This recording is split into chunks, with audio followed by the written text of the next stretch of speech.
see somebody from the SNP. And I think the viewers like to see that actually we can challenge one another, but in a positive way.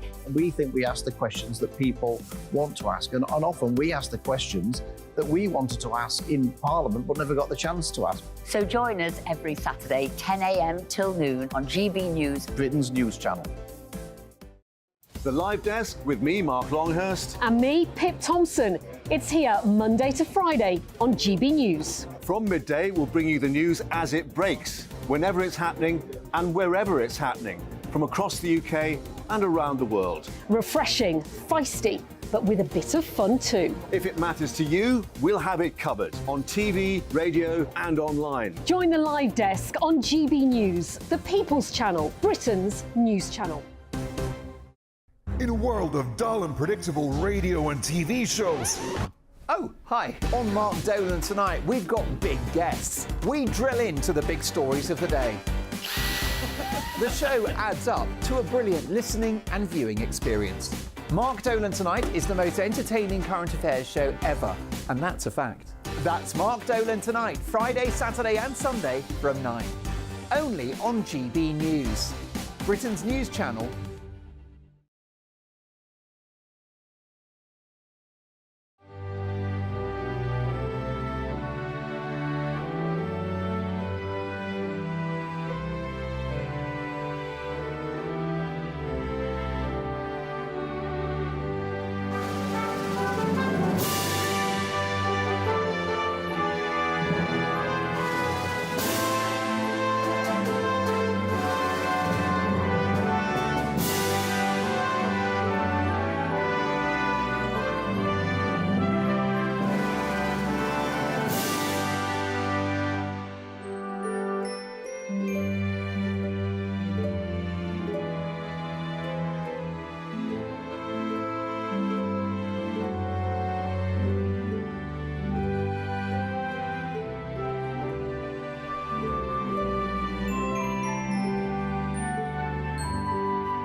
Good morning. It's 6 o'clock on Sunday, the 8th of October.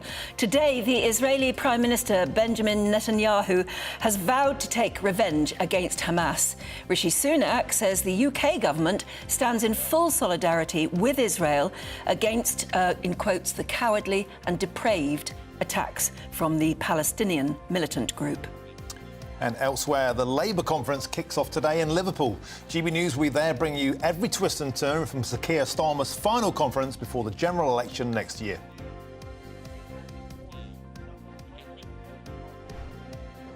Yes, I'm here in Liverpool in what could be the last conference before the election. Will Sir Keir Starmer be Prime Minister in just a year from now? And National Curry Week ends today. Did you even know it was going? Are you heading out to your local curry house or perhaps making your own homemade curry to celebrate? We'll be speaking to a wellness chef on how to spice up your life. I actually really like curry for breakfast. Anyway, Jonathan Vautry, how's your weather? Heavy rain continues across parts of Scotland today, whilst areas further south will once again be experiencing unseasonable warmth. Join me later for all the weather details. And Aidan has your sport, of course. Good morning. Yes, at the Rugby World Cup, Scotland was schooled by Ireland in Paris, while England could only squeeze past Samoa. And in the Premier League, Tottenham headed top of the table, but just for 24 hours at least. Great stuff. I'm Martin Daubney. And I'm Anne Diamond. And this is Breakfast on GB News.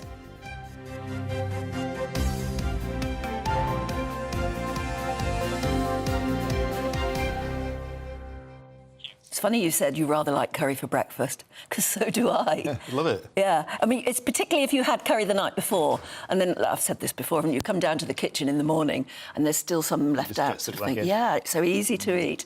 Now, I don't see why breakfast has to be, you know, insipid. It should be tasty, shouldn't it? I spent a lot of time in India, and they have curry in India for breakfast, obviously. All the time. So this is actually Beautiful. Yeah. It's lovely. Yeah. Broaden the mind. I mean, I don't like very hot curry. I like it A just to vindaloo be... for breakfast. Yeah, no, I like it to be tasty and spiced, but not hot. And I know some, because I've brought up 4 boys and lived in a house full of men, and I don't know why there's always an argument between them as to how hot they can take it. It's almost like a competition. Oh, I like my curry really red hot. Can't bear that. Yeah, I've been through that phase of like, no, a curry is only good if you have to like take your shirt off. It's like, oh no. I've gone through that phase now. I like it to be tasty rather than painful. Anyway, if you've been marking National Curry Week this week, do let us know how. And perhaps now we've reminded you that it's happening and today is the last day of National Curry Week. Who knew? Will you, instead of having, the traditional English Sunday roast, perhaps have what is becoming a tradition in this country, isn't it? Is to have something, like curry instead. Yeah, buffet, curry buffet on a Sunday, often do that too. It would be nice to hear from you today because there's such a lot going on that's very, very dismal and dire in the news.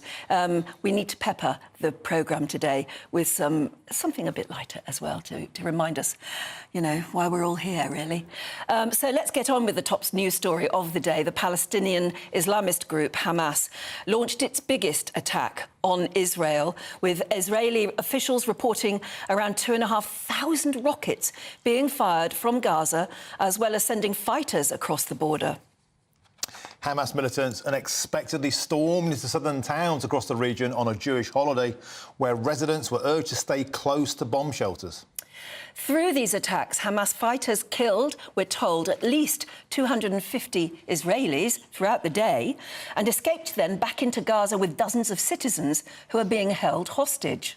In response to the surprise attack, more than 230 Gazans were killed when Israel responded with one of its most devastating days of retaliatory strikes. And then the Israeli Prime Minister, Benjamin Netanyahu, declared that Israel would take mighty vengeance and promised to reduce Gaza to rubble after the deadliest day of violence in Israel since the Yom Kippur War exactly 50 years ago.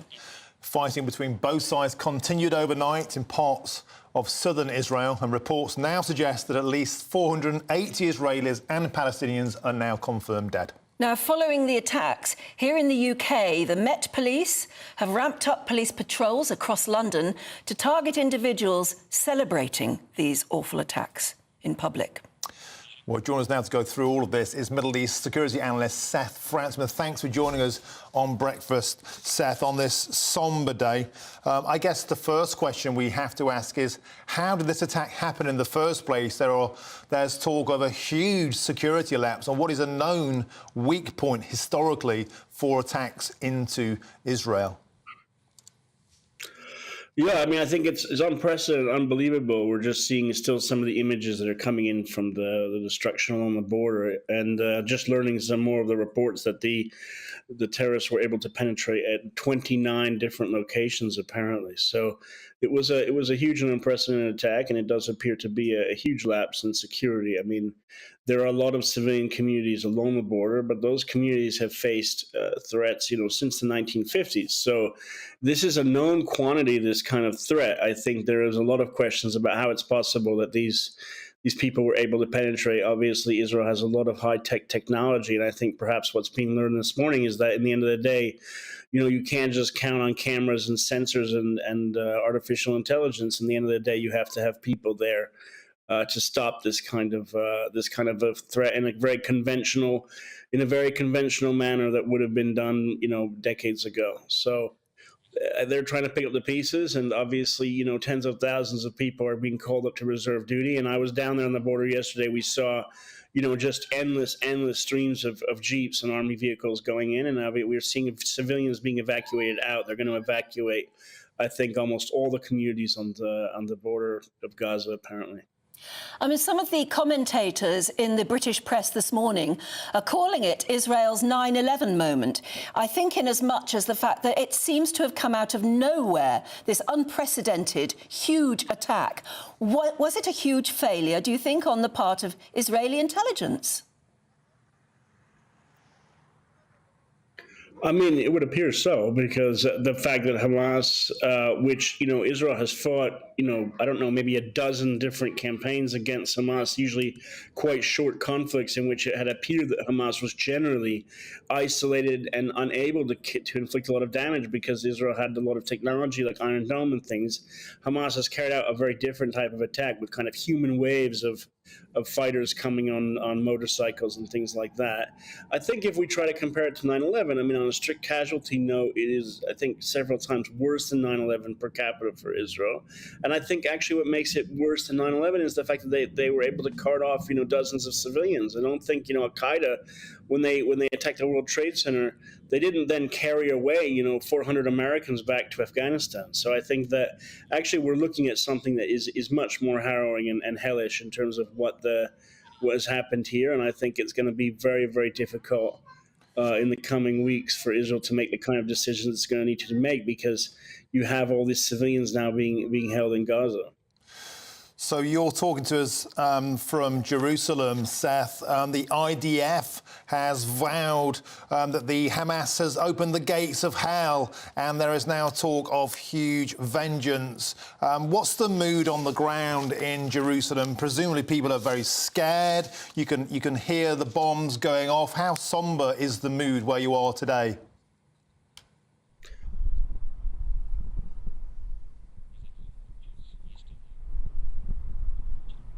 I think we seem to. Is he there? I think he can still hear us. You can see the live pictures. Seth, now. we were just wondering, we're seeing live pictures from Israel. Not sure which city we're actually looking at, but we know that's Gaza. We know that you're in Jerusalem. How has it been overnight for you? Well, I think people here are concerned. I mean, they feel that there may be a lack of security. They wonder about whether communities are safe. But in general, a lot of people are going to the army. Lots of people are being called up. I think is certainly a lot of unity. The country's been through conflicts in the past, but I think people are really shocked with the images that they're seeing online. So I think the social media, is causing people to be really concerned about how this happened exactly. OK, we'll leave it there for the moment. Thank you very much indeed.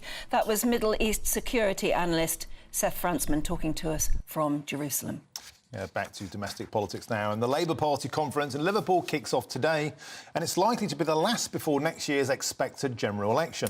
The Labour leader, Sir Keir Starmer, heads to the gathering with a comfortable lead in the polls after the party's so-called seismic win in the Rutherglen by-election in Scotland. But what can we expect from today? Well, let's bring in our political correspondent, Catherine Forster, who's in Liverpool. Good morning to you, Catherine. So, mood is high in the Labour camp. There's very much talk of Keir Starmer as a Prime Minister in waiting. He's been openly mocking the Tory party conference in the press today as a farce from start to finish. What can we expect to hear from the Labour Party in the next few days, Catherine? Yes, well, they are in a very positive mood. Of course, only just on Friday, they had that huge win in Scotland where there was a 20% swing and they absolutely smashed the SNP. So they really feel now that they have a path to power. They are still around 20 points ahead in the polls. But of course, they need to put out a positive vision, don't they? Because a lot of the poll lead seems to be quite soft in that many people are very fed up with the Conservative government. They've had 13 years, taxes are at a 70-year high, public services are not in a good state. That doesn't mean, however, necessarily that they are enthusiastic about Keir Starmer or that keen on Labour, or even if they really know what Labour stands for. So their mission this week will be to set out a positive vision about what they will do in government, what they stand for, and if not the Conservatives, why then. So we do expect to hear some policy announcements. They've had a lot of criticism, haven't they, for being rather woolly, and they are going to have to set out their stall. Now, we hear constantly about Rishi Sunak's 5 pledges. They're not going terribly well. We hear much less about Keir Starmer's 5 missions, but I think we're going to hear a lot about them this week. Angela Rayner, the Deputy Leader, Shadow Levelling Up Secretary, will be speaking about 11:30 this morning, and those missions, I'll remind you, are the fastest growth in the G7. We're back to talking about growth like Liz Truss, but of course desperately needed. Then being a clean energy superpower, making the NHS fit for the future, spreading opportunity everywhere, about education, about skills, and also crime. So we hear a lot of announcements. We've already had a couple about the NHS, about scanners, $1.5 billion to bring down the waiting list. We've also had an announcement about housing. So much more to come, I suspect, but certainly Labour in a great mood. Catherine, thanks very much indeed. We'll be coming back to you often throughout this morning's programme, so thank you. Joining us now is Harry Phibbs, who's local government editor of Conservative Home. And interestingly, I see that Keir Starmer, while he's actually riding high, is saying to the rest of the party, don't get giddy over the prospect of an election win. You won't get razzmatazz. You won't see mistakes that have been made in the past by opposition parties. He's probably right to be cautious, isn't he? Yes, he certainly, I don't think expecting giddiness or razzmatazz from Keir Starmer it's very likely.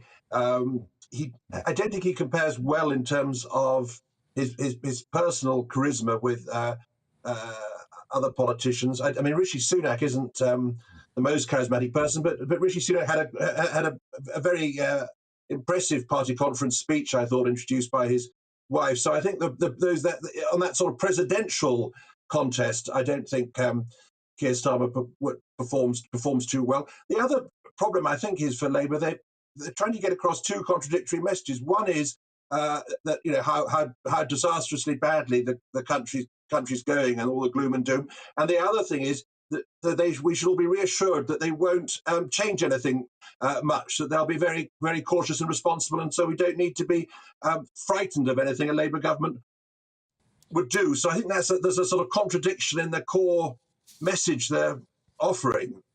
Absolutely. Well, we'll wait and see for the big speeches, some of which are going to be happening today, to see whether they have any more to say on that. Thank you very much indeed. We'll move on right now because it's just coming up to 6:15. And if you've just joined us, a reminder of the top stories this morning. The Israeli Prime Minister Benjamin Netanyahu has vowed to take revenge against Hamas. Rishi Sunak, meanwhile, says the UK government stands in full solidarity with Israel against, quote, the cowardly and depraved attacks from the Palestinian militant group. And as we just heard, the Labour Party conference kicks off today in Liverpool. GB News is there bringing you every twist and turn from Sir Keir Starmer's final conference before the general election next year.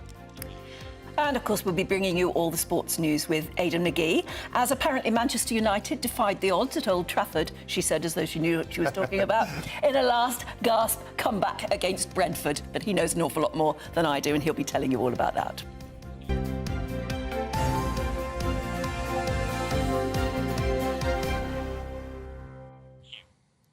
Now, former US President Donald Trump has been travelling across America in his campaign to become the 2024 Republican nominee for president. This weekend, he has travelled far and wide. He's gone to the Midwestern state of Iowa, 100 days before they vote at the caucuses. As we said, he drew large crowds as he blamed his successor, President Joe Biden, for Hamas's surprise attack on Israel. And even though a judge ruled last month that Trump committed fraud, it's still thought by many to be Trump's nomination to lose. But let's hear what Greg Swenson, chairman of Republicans Overseas, has to say. He joins us now in the studio. Thanks very much for coming in. It's all so contrary what's happening in the States at the moment, but it certainly still looks to the rest of us as though President Trump could be the next president. He's got great name recognition. It's really hard to fight that, especially early on in the process when people aren't really paying attention very much to the campaigns right now. They're starting to in Iowa and the other early states. So he's starting with this great advantage over the other competitors. But also the indictments over the last few months have really helped him. And so, Yes, I mean, isn't that extraordinary? It's really counterintuitive. Last April, before the Alvin Bragg indictment, DeSantis was only 12 points behind Trump. And then you had the New York Alvin Bragg indictment. That was a huge bump. The subsequent indictments, and then, of course, the mugshot, helped him more. and not quite as much as the first one. But, I think many voters on the Republican side are looking at this as a real witch hunt and the weaponization of the justice system. So he gets some sympathy for that, or he plays the martyr, and he's doing it very well. And Greg, on the campaign train in Iowa, events overtook matters. Of course, the Israel incident happened, and Trump was quick to cash in on this, standing very strong with Israel. We're going to war with communists, fascists, racists, Marxists, some very evil people, he said. Hamas will be crushed and avenged. But then, turning his cannon, as it were, on Biden, $6 billion given to Iran, millions and millions given to Palestine, effectively saying Biden has his fingerprints, has been bankrolling what happened yesterday in Israel. Very strong words. Of course, and he does it in a different way. It's very Trumpian. The other candidates and other Republicans in leadership were also critical of Biden and pointed the finger at him. So it's not just Trump, but he does it in his own way, and it maybe has some more punch to it. But, Governor DeSantis was on yesterday. Tim Scott was on yesterday. There is every reason to think that the Biden administration has the fingerprints. You mentioned the aid to the $6 billion, of course, is the big number. But Friday night, interesting timing.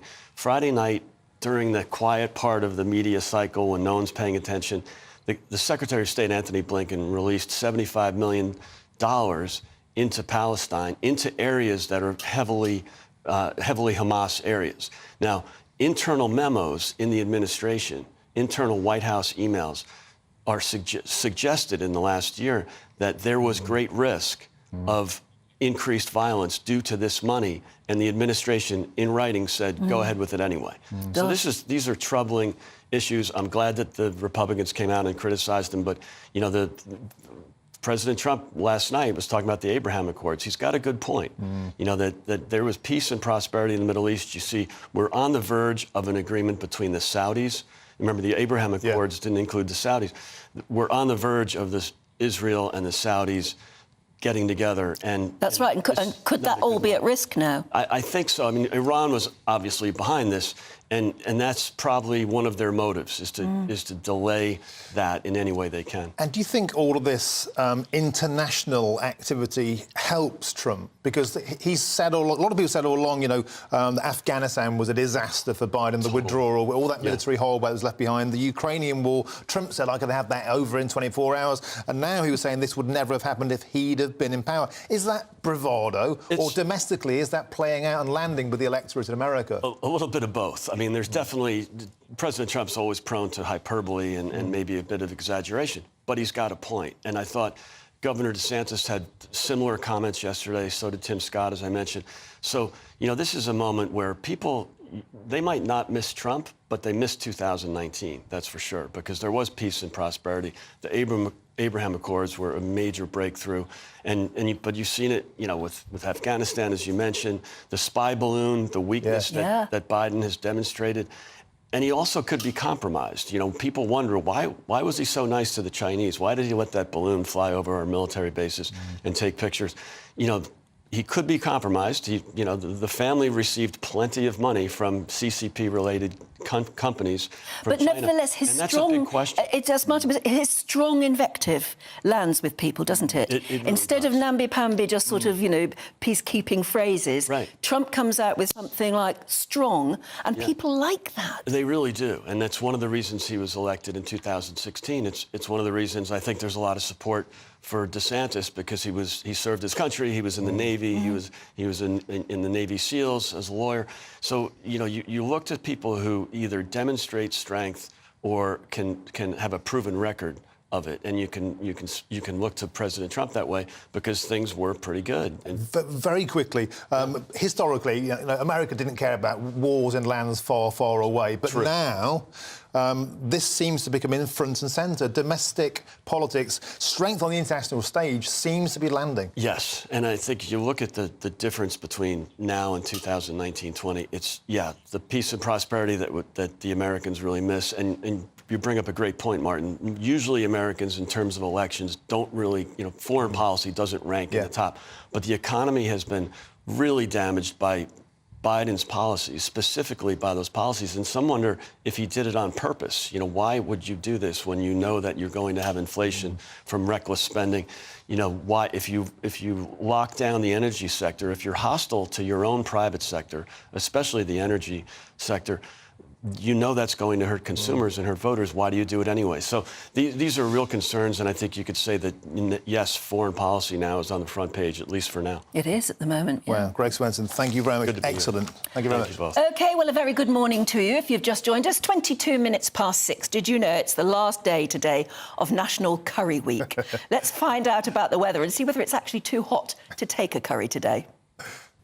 Hello there, very good morning. I'm Jonathan Vautry here with your GB News weather forecast provided by the Met Office. After quite a lot of rainfall for Scotland yesterday, there is still some further rain on the cards through Sunday. This area of low pressure is still hanging around. Will provide some heavy outbursts, particularly for the Outer Hebrides this morning and then stretching into the Highlands, Moray, Aberdeenshire throughout the day as well. Some localised flooding is still possible at times. Generally a drier day elsewhere. There's quite a lot of cloud first thing this morning across eastern areas that will eventually burn back to the coast later on. Once any other areas of fog clear off, there'll be a decent amount of sunshine for central southern areas of England and Wales. Temperatures climbing notably above average for the time of year towards 24, maybe 25 degrees Celsius.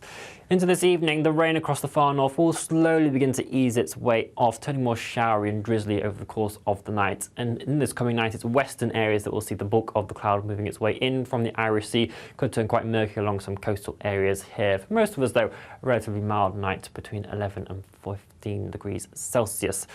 This cloud will linger on across coastal areas in the west throughout a good chunk of Monday. May push its way further inland across parts of Lancashire during the day as well. But generally, central eastern areas of England should see some brighter spells developing. And certainly for Scotland, it will be a much drier start to the week compared to the weekend, and a touch milder as well.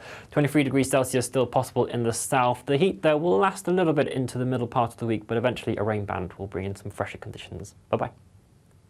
Thanks very much indeed. Still to come, we'll be getting the latest sports news with Aidan McGee to discuss all the fallout from the football and the rugby this weekend.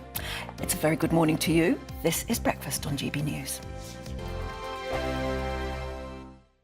What you get for breakfast is something that, if we do our jobs right, you will wake up to news that you didn't know the night before. It's a conversation. It's not just me and Eamon. We want to get to know you, and we want you to get to know us. From 6, it's Breakfast with Eamon and Isabel. Monday to Thursdays on GB News, Britain's news channel. Join me, Andrew Pearce and Bev Turner, Monday to Thursday, 9:30 a.m. Who benefits from that? Not the British public. And on Fridays, join us, Tom Harwood and Ellie Costello from Britain's Newsroom. That's what you get with this show. That's fantastic. If it's happening, we're talking about it on Britain's Newsroom. GB News, Britain's news channel. Nightmare commute.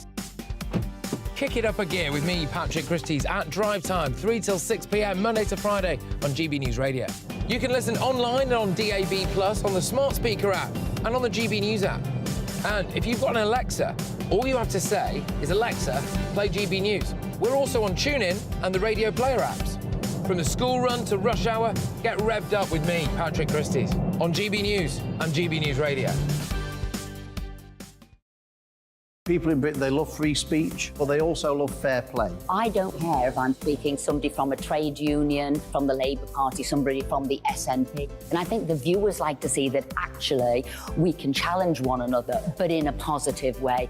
We think we ask the questions that people want to ask, and often we ask the questions that we wanted to ask in Parliament but never got the chance to ask. So join us every Saturday, 10 a.m. till noon on GB News, Britain's news channel.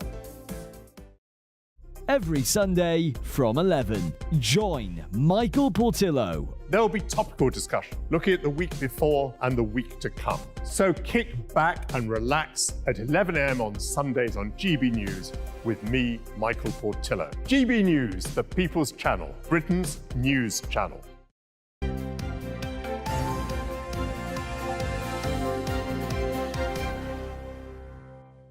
Very good morning to you. Welcome back. You're watching and listening to Breakfast here on GB News with Anne and Martin. And Aidan's here with the sport. Morning. Good morning to you both. How are you? Good stuff. Very well. Rugby World Cup. I have to confess, I was watching Forest draw 0-0 with Crystal Palace, but I understand England were dismal. England were dismal, yeah. I mean, look, notwithstanding the fact they did get through against Samoa and the fact that they'd got the hard work done already, they won their 3 previous matches, so they were kind of home and hosed into the knockout stage. I have always said that once a side with England's pedigree, i.e. one that historically got to 4 finals, winning one of them, is going up against someone like France or New Zealand or Ireland or South Africa in the knockout stage, I think there will be a threat. But yesterday was a dire performance against a team like Samoa, who had only won 1 previous match in the pool, and that was against Chile.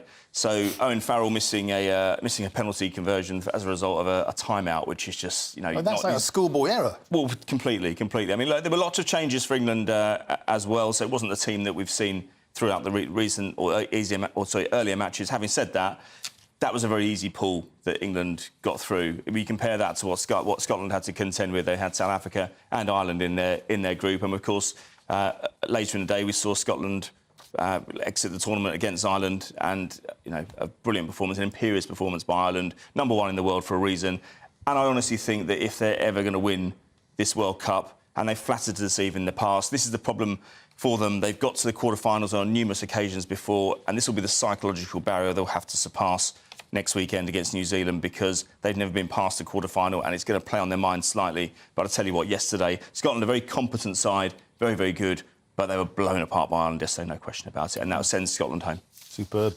OK, what about in the football? Man U, who've been on a real downward curve, lots of unrest, as ever, from the fans about the Glazers, but they won 2-1. They did indeed, and it was a dramatic win as well. I was actually at Old Trafford on Tuesday night taking the Galatasaray game in the Champions League, and goodness me, I mean, when you're leading twice in that game and you concede later on in the Champions League game, Galatasaray could even afford to miss a penalty. It really left a sombre mood around Old Trafford. Later in the week, of course, they were hit by the news of the wife of Sir Alex Ferguson passing away, sadly, on Friday. They held a minute's applause for Lady Ferguson yesterday, Lady Cathy yesterday.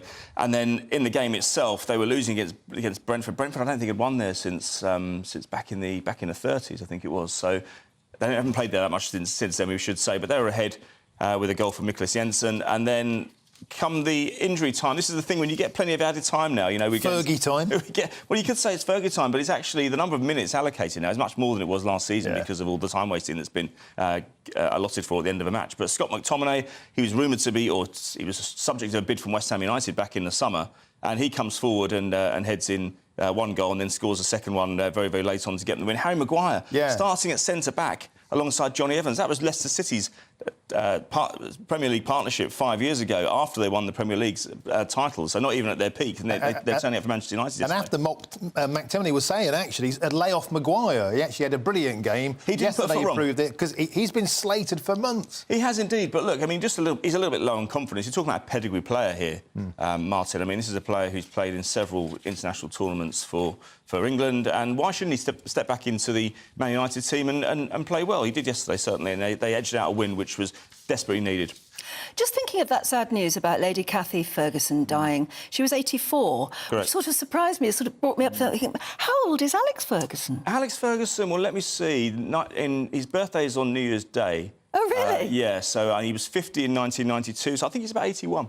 Wow. It just shows he belongs to a different era, sadly, but he does. Still a legend. Yeah, he went on till quite late. I mean, I covered him at Manchester United, but I remember him saying to me years and years ago, he said, I'm going to be even busier after I retire, because it's all about keeping your brain active. Yeah. You can't go from 110 miles an hour managing an institution like Manchester United, everything that goes on there, and it's much bigger than any other football club in the world as well, to zero. You really, really can't. And so that's why he did the book tours. He's written several books. His earnings have actually, since his retirement, have actually been have matched somewhere near what he was earning at Man United. He always used to complain he didn't get a big salary at Manchester United because it was all incentivised, but obviously he topped up his earnings by winning semi-trophies. Yeah. By the way, Spurs are top, but we didn't get round to that. 24 hours they could be at top. Obviously Arsenal play Manchester City later today, but they won at Luton Town. Have you seen the David Beckham thing on Netflix yet? I'm fascinated by it, it's right in my time, right in the heart of my era. I interviewed him a number of times as well when he was England manager. He's also an ambassador for the previous company. So have you seen the documentary series? I've seen the first series. Yeah. I've seen the first episode. I'm going to watch the one later. I think it's brilliant. The archive they brought up and the picture and the memories they've elicited. Yeah. I need to watch it. And the relationship between Sir Alex Ferguson and David Beckham as well. It had his ups and downs, but it was curious. Yeah, absolutely. They even interviewed the 2 photographers who followed him around. Yes, I know. it's brilliant stuff. stuff. Couldn't recommend it more highly. Great stuff. You'll be back later, Absolutely. yeah? Right now, it's 6:31. This is Breakfast, of course, on GB News with Anne and Martin. Let's remind you of some of the top stories today. Yeah, Israel Prime Minister Benjamin Netanyahu vows to take revenge against Hamas. Rishi Sunak says the UK government stands in full solidarity with Israel against the, quotes, cowardly and depraved attacks from the Palestinian militant group. And the Labour conference kicks off in Liverpool. GB News will be there, bringing you every twist and turn from Sir Keir Starmer's final conference, we think, before the general election next year. And the 25th National Curry Week ends today. Are you heading out to your local curry house or making your own homemade ruby to celebrate the occasion? Well, we'll be speaking to a wellness chef on how to spice up your life.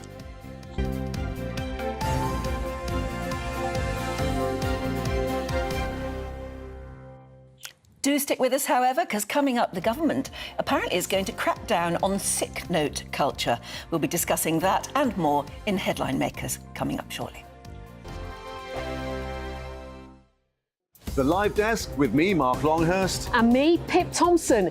It's here Monday to Friday on GB News. From midday, we'll bring you the news as it breaks, whenever it's happening and wherever it's happening, from across the UK and around the world. Refreshing, feisty, but with a bit of fun too. If it matters to you, we'll have it covered on TV, radio and online. Join the Live Desk on GB News, the People's Channel, Britain's news channel. So Jubes and Co, we tackle the issues of the day with real robust debate, both sides of the fence, battling it out with me in the middle with my forthright opinions and views. And often really interesting things happen because you start with a position and then by the end of the debate you find actually, well, I might not have thought about that one. What we need in this country is 2 new political parties. You should maybe think about doing a 2024 calendar. I'm Michelle Dewberry and I'm keeping you company right through until 7 o'clock this evening. GB News, the People's Channel, Britain's watching. Join us every night on GB News at 11 p.m. for Headliners, which is 3 top comedians going through the next day's news stories, which is exactly what you need, because when the establishment has gone crazy, you need some craziness to make sense of it. Headliners. You don't have to bother reading the newspaper. We've got it covered for you. Every night at 11 p.m. and repeated every morning at 5 a.m. We won't send you to sleep like some of the other paper review shows out there. So join us 11 p.m. every night on GB News. The People's Channel, Britain's news channel. In a world of dull and predictable radio and TV shows. Oh, hi. On Mark Dolan tonight, we've got big guests. We drill into the big stories of the day. The show adds up to a brilliant listening and viewing experience. Mark Dolan Tonight is the most entertaining current affairs show ever, and that's a fact. That's Mark Dolan Tonight, Friday, Saturday and Sunday from 9. Only on GB News, Britain's news channel.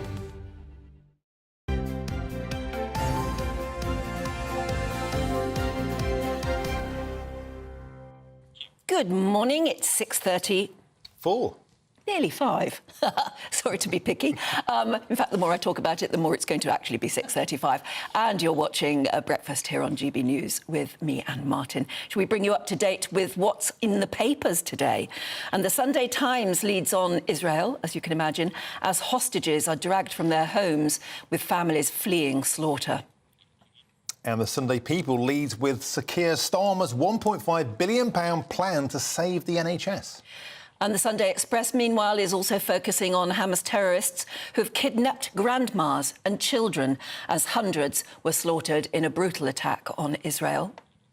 And the Telegraph says Israel suffered a 9/11 moment when Hamas terrorists killed civilians. And so let's meet our headline makers today. Joining us to go through some of those headlines, at least, is the editor of Spike, Tom Slater, and author and journalist Susan Holder. And it's lovely to see you both. OK, Susan, we're starting with Keir Starmer, who's going to save the NHS. Yes. How is he going to do this? Oh, well, single-handedly. No, he's going to... His plan is... It's all about his... lovely idea that he goes on about quite a lot about taxing non-doms, which apparently could bring in 3.2 billion. and he has a £1.5 billion plan to salvage the ailing NHS. It doesn't talk about... I've read this a couple of times to try and find out whether he says anything about what he's going to pay wages-wise and how he's going to settle that, and that isn't mentioned. But apparently they are going to do a lot more overtime, which doesn't seem to kind of be... I don't know whether that would be good news if you work in the NHS, that you'll just be, you'll have a bit more money, but you'll be very tired. Yeah, well, he talks about generous overtime pay. So this basically is more pay for doctors and nurses. We should expect from a Labour Prime Minister. But I want to ask you about this thing, and ask you as well, Tom, this thing about taxing non-doms. Can you continually squeeze the pips out of the richest people, or do they just kind of clear off abroad? Well, it says here, and I don't know how... Researchers have calculated, in answer to your question, that less than 0.3% of those affected would leave the country, which is fewer than 100. How they know that... Have they gone round all the non-doms and asked them to fill a form in on that? That's got to be an estimate. Shall I just use the word guess? That's got to be a guess, hasn't it? How would you know? Yeah, because how do you know what they're going to do in response? Of course you don't. Yeah. But that's what they're telling you in answer to your question, because obviously people have asked them that before. Yeah, and that's... Tom, throwing that to you, because it's a continual thing. We're going to tax the richest, we're going to tax non-doms, we're going to tax the energy companies. This is old-school style high-tax socialism. They can't tax the public anymore. We've already got the highest taxes since World War II. But will this work? Well, it's so hard to tell, because anything that presents itself as a kind of one factor, one policy solution is obviously going to be ridiculous. It has been interesting the extent to which the Shadow Health Secretary, Wes Streeting, has been talking about actual reform as well, not just talking about the money that's going into the NHS, but actually how services are delivered. And you do wonder if it would take a Labour government to grasp the nettle of NHS reform in a way that the Tory party couldn't, because for so many years they just had to spend so much time, expend so much energy and breath talking about how the NHS is safe in their hands. Perhaps it would take a Labour government to reopen that debate about how we structure the NHS. He is talking that sort of language, isn't he? He's saying it will die if it doesn't reform. But he hasn't quite spelt out exactly how draconian those reforms might have to be. Quite, and deeply unpopular, no doubt, with parts of the workforce. Except that, as you put it, it's only the Labour Party, a Labour government that might be able to do it. Might be able to get away with it, as it were. And what those reforms are, as you say, hasn't really been spelled out. Well, I think anyone who's had any experience of the NHS, and my mum broke her pelvis a couple of weeks ago, and any experience you have of the NHS now, I have to say, when it brings into very sharp relief, it is broken. There is no communication. Things are not working at all. So pouring money in is actually...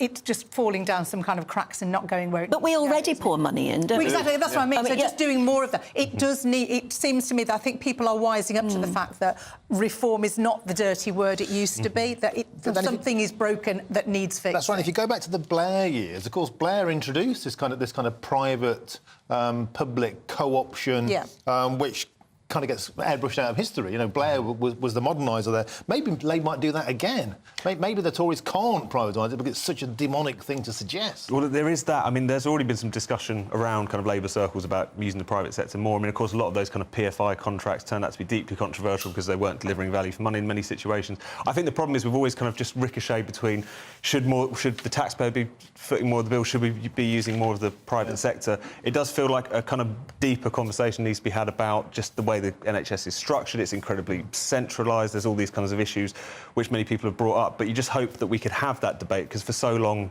politicians are so terrified to touch it. They're terrified of meddling, aren't they? But it doesn't seem to me that paying record amounts for overtime is necessarily what everyone wants to hear. More money. And also squeezing the rich, in this case the non-doms, for more and more tax. I mean, last time we did anything like that was probably in Harold Wilson's government when it caused a brain drain. And remember? Well, it does. But also, if you're a non-dom and you've got that amount of money, you have very good accountants who can kind of work out ways of kind of getting you out of this, that and the other, which is very annoying. But although it's also a very neat way of getting at Rishi Sunak. It is. I think that's all it is, to be honest. Do you really think so? I really do. But I think you're dead right. If you think back to the Mick Jaggers, the McCartneys, all the richest people left Britain never came back. Absolutely. Anyway, good luck with that. Let's talk about nurseries, Tom, and the fact that we've got record number of nurseries shutting down. Yes, so the closures soared by 50% last year, which comes at the same time as the government had expanded, actually, the sort of nursery provision.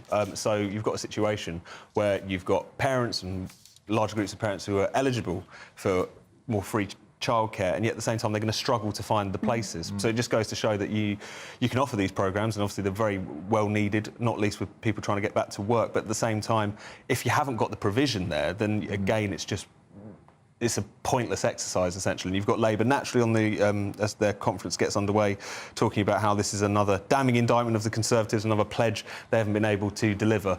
And whilst we've heard that so many times over the course of the past couple of days, and we'll hear it so many times more, you can't help but feel that the Tories have given them a series of own goals on this kind of subject. It makes you wonder how much of that is true, though, Suze, because, like, for example, David Cameron brought in vouchers for kids, and that's when I had my kids. And what happened then is, because everybody had vouchers, you couldn't get a place. No, exactly. No, it's like free school places, or then you go and knock on the nursery door, and they say, well, sorry, we don't have the staff, we can't take you in. It's a lovely thing to write about, and it's not a good thing to try and... Do you know, my heart absolutely breaks for particularly young mums, but young dads too, obviously, who want a family, you know, and quite rightly too, but find it...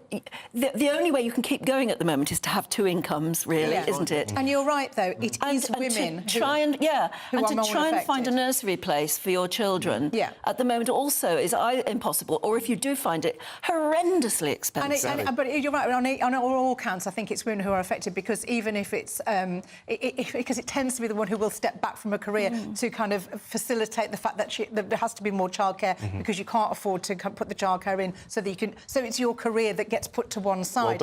Generally speaking. But then, no, one for the dads here. Dads tend to work all the hours God sends to make ends meet and don't see the kids. So there's give and take there. I don't know. I mean, if anyone is watching at the moment and has got experience of this, love to hear from you. I mean, maybe you're already a bit like me. You're past that generation, but you must be looking in absolute angst at your own children who are trying to have a family, but cannot find a way to make it financially work. Or if your grandparents, you're stepping in and you're the bridge. You're the bridge. You're doing that childcare because it's so unaffordable. Get in touch with us. Tell us your story. Please do. gbviews@gbnews.com. Fascinating stuff. Granny daycare. Yeah, we should have a bit more of that. Anyway, Susan, we go to the next story. Another one here. Government chiefs to crack down on sick note culture. Yes. Again. Well, which is a good idea, because there is far too much of that. I think we've all kind of realised that for some reason since the pandemic, people aren't as keen to go back to work as they ever were. But this one is going to be... it's planned for Jeremy Hunt's autumn statement, apparently, this kind of new policy. And Mel Stride, the Work and Pensions Secretary, and Steve Barclay, the Health Secretary, are working on plans to kind of shake things up. And it's saying here that apparently GPs tend to, because of the pressure on them, and you only get a few minutes to kind of state your case, and the quickest thing they do is agree, sign off, and 9 out of 10 people who go in and ask for a sick note get them. I've never asked for a sick note, so I don't know what that would involve. And presumably now it's not just physical kind of thing. Have we all not done it? No, I haven't, no. So I've never gone in and asked for a sick note to be off work. I'm either just kind of ill and then get better, or I've never asked for anything that I needed to kind of... It's because we tend to work in an industry where if you don't go to work, you don't earn. Well, yes, true. You don't turn up, you don't get any money. But I've had staff as well, but I've never kind of gone, luckily for me, long-term sick. But obviously, it's not just physical, is it? It's mental health crisis as well. And you're right. If you only get 6 or 7 minutes with your GP, it's much easier for them. And I'm not suggesting they always take the easy way out, but obviously it's easier and quicker for them to just say, all right, well, you obviously needed some time off work. You sort of rattled through. Tom, is this just part of this kind of continuing Jacob Rees-Mogg, cappuccino class, pyjama-wearing civil servant, that kind of cliche? Is that true? And are there any votes in this? The difficulty is it's not the sort of thing that people get out of bed and go to the voting booth over, but it is a really profound social problem that we have such an enormous amount of people now who are existing on out-of-work benefits, disability benefits in particular, and the big growth area has been people who are being signed off of work, things like anxiety and so on. So we're not talking about people who are severely disabled and things like that. There is obviously a problem, partly with mental health, but also partly with people feeling it increasingly difficult to be able to go back to work, to go back out into the world. We've definitely seen that rise since COVID. And if nothing else, that's just a tremendous waste of human potential. Work is incredibly positive. That's why even people who might be disabled in some ways, it's often very positive for them to be able to work, even to the extent that they can, with the hours that they can on some part-time basis. Gets you out in society, gives you some self-confidence. All of these things are really important. So it's not a vote winner, but it is something which I think it's more is important a big human cost. That is what they're looking at. They're going. They should say it should be more of a sliding scale. So perhaps you're not fully fit and perhaps you do need some time off, but you don't need to be off work not doing anything. There should be some sort of kind of, well, you can have a bit of time, but you need to kind of do perhaps part of the work. OK, well, it's exactly 7:15. If you've just joined us, here's a quick reminder of the top news stories this morning. Yeah, Israel Prime Minister Benjamin Netanyahu vows to take revenge against Hamas. Rishi Sunak says the UK government stands in full solidarity with Israel against the, quotes, cowardly and depraved attacks from the Palestinian militant group. The Labour conference kicks off in Liverpool. GB News will be there, of course, bringing you every twist and turn from Sir Keir Starmer's final conference, probably before the general election next year. And lick your lips, because today marks the 50th anniversary since the first commercial radio station launched on the curry.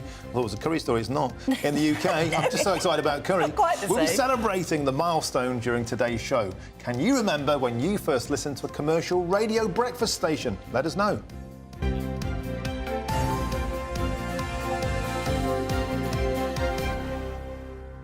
It's an interesting one. What was the first ever commercial radio station in this country? 50 years ago. No idea. What do you think? The first commercial we're not talking Radio Luxembourg. No, because it was the first one to have. They were pirates and they were offshore. Yeah. So it was the first official licence given to a commercial radio station in this country 50 years ago today. And it wasn't any of the offshore boys. It was a London-based. There's a clue. Oh, I can't believe you can't get it. You've probably worked for it at some point. It's LBC. And then the next day, apparently, was Capital. That's right. Oh, really? Both in London, came straight out, and ever since, here we are. And we also have a commercial radio station, of course. If you listen on GB News Radio, thank you very much. OK, the next question is then, who was in the lineup, I wonder? See, I don't know that level of detail. No, I don't know We that. can find that out. Yeah. I've definitely worked for them, but not 50 years ago. If you'd asked me the first record that was played on Radio 1, I've always known that. What is it? Oh, what's that? I think that was Roy Wood and Flowers in the Rain, I think it was. Oh, that was lovely too.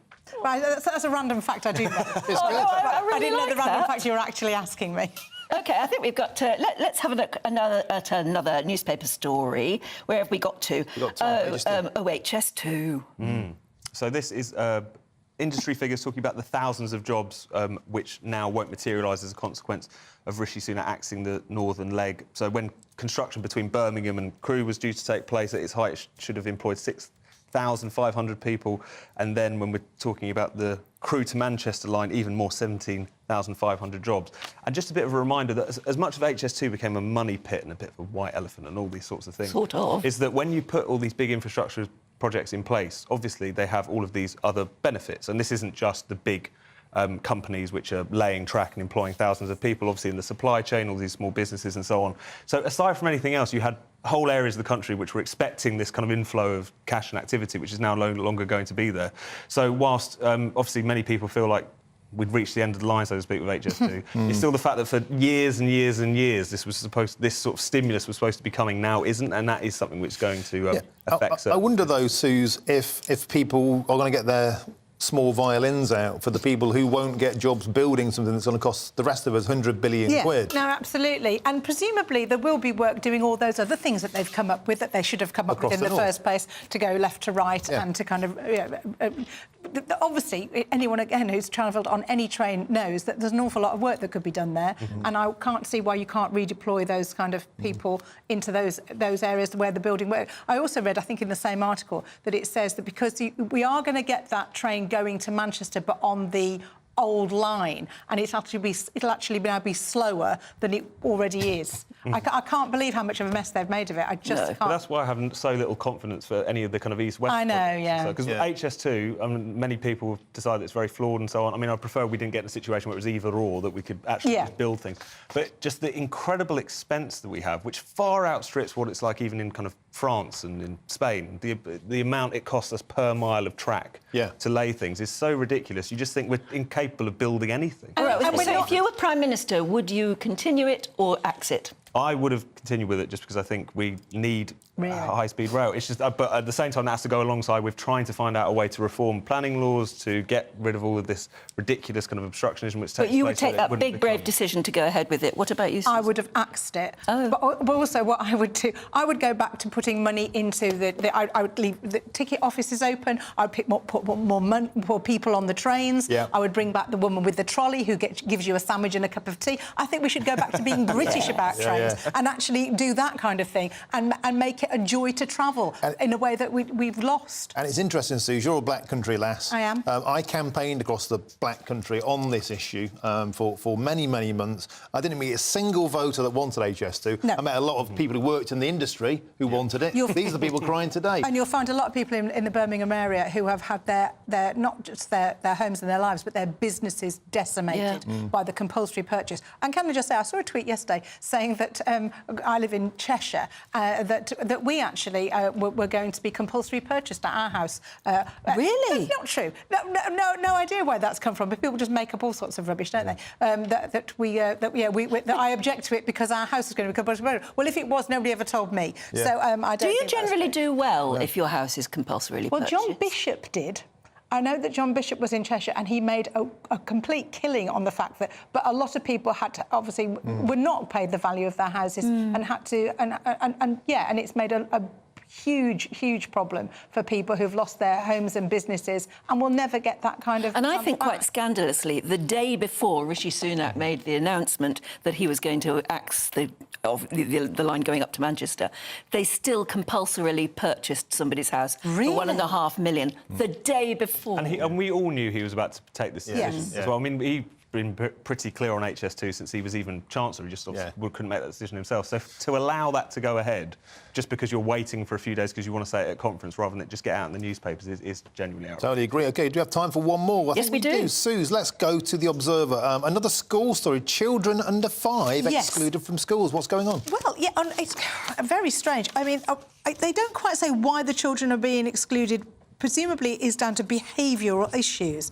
But the biggest kind of shock and the reason why that has come about is that so many children are arriving at school, apparently, not being able to... not being potty trained, not language very poor. And obviously that then they're not able to cope in an environment where they are... You know, there is a level of expectation of what your child So should that they be are then doing. excluded at the grand old age of 5 or something? Yes, exactly. But they spoke to one head of one school who had 70 children in reception, 30 were not potty trained. And I can vouch, I think I talk about this probably too often. Yes, we talked but my missus is a TA. She works at nursery level and she deals with this on a day-in, day-out basis. And it's absolutely true that there are rocketing numbers of kids. They have a home visit. They interview the parents. Is your child potty trained? Yes, madam. Yes. They come to school. They're not. They're in a nappy. And teachers spend hours and hours cleaning up kids and being their surrogate mothers. And when they phone home and say, well, I can't come and get my kid, and they're dumped on the teachers.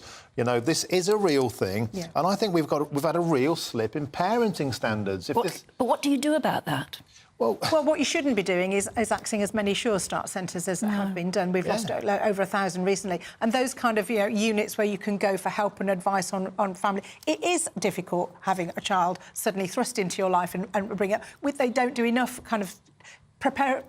No one prepares you for that in school, or you know, they just expect you to just grow up and you do these things. And I know everybody kind of should kind of get on board with that, but at the same time, there are key skills that are being lost, and if you haven't been brought up in a way that you've learnt those skills, then you just kind of perpetuate the same problems. Because one of them this week, Tom, was the Labour Party going to teach kids how to brush their teeth at school because they're turning... And it's interesting, that's really divided the nation. Like, you and I were quite supportive, weren't we? Because... Well, I just think something's got to be done about the teeth of the nation. Well, I'm sure that people used to come into our school and they used to put their dye in the... they did. That's right, the dye, yes. And things went blue. And, once a year you'd have that. But I think that's if that's what they mean, then that's absolutely fine. But you shouldn't have somebody standing over you making you brush your teeth every morning. Well, maybe maybe things have come to this. Yeah. Maybe that's how it is. That's what it is. Can I just tell you, we were talking about LBC being the first commercial radio station exactly 50 years ago.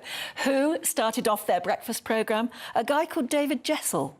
He left the BBC temporarily, apparently, and he was the first guy on LBC in the morning saying, welcome to the first, commercial radio station here in the country. He's now 78. I mean, I suppose 50 years ago he would be, wouldn't he? He went back to the BBC and made documentaries and things like that. So there you are. It was David Jessel. There we go. It's not a household name anymore, but presumably was very much then.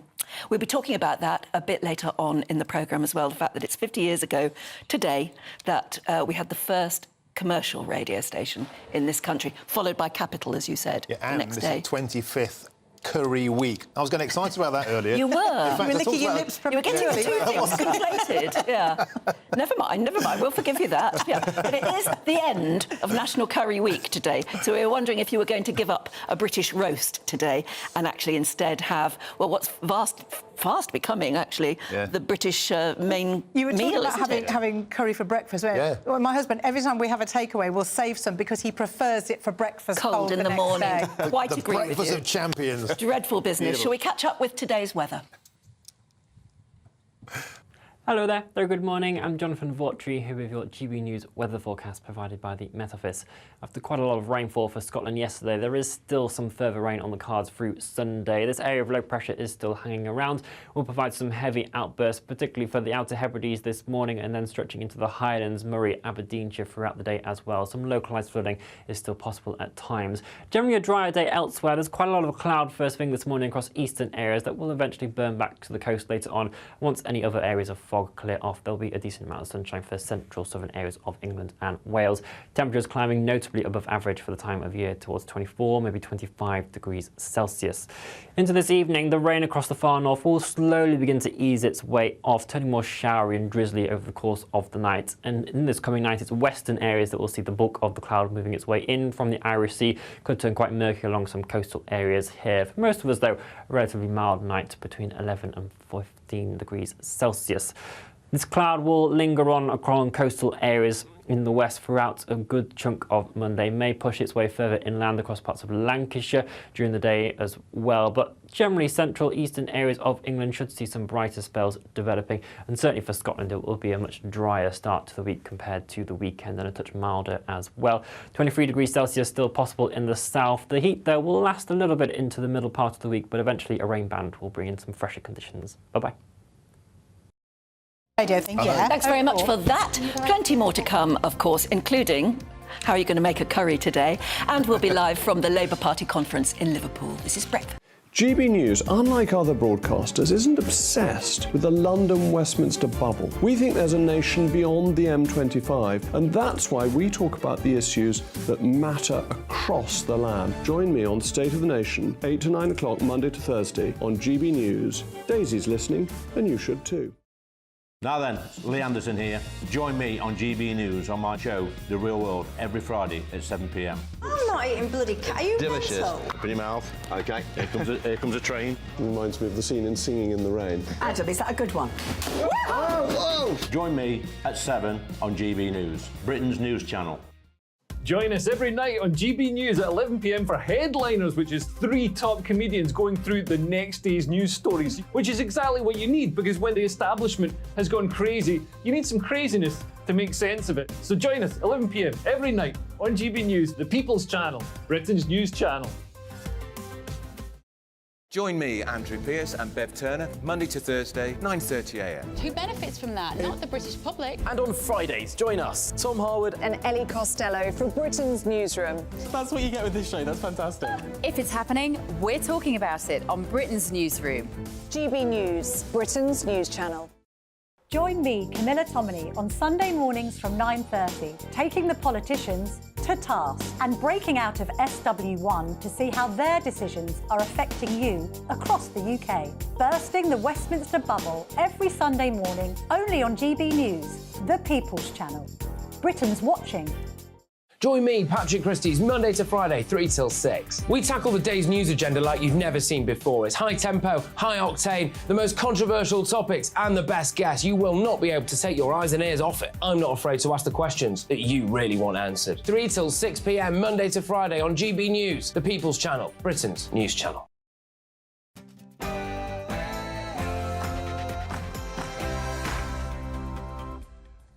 Good morning. It's it's 7 o'clock on Sunday, the 8th of October. Today, the Israeli Prime Minister Benjamin Netanyahu vows to take revenge against Hamas.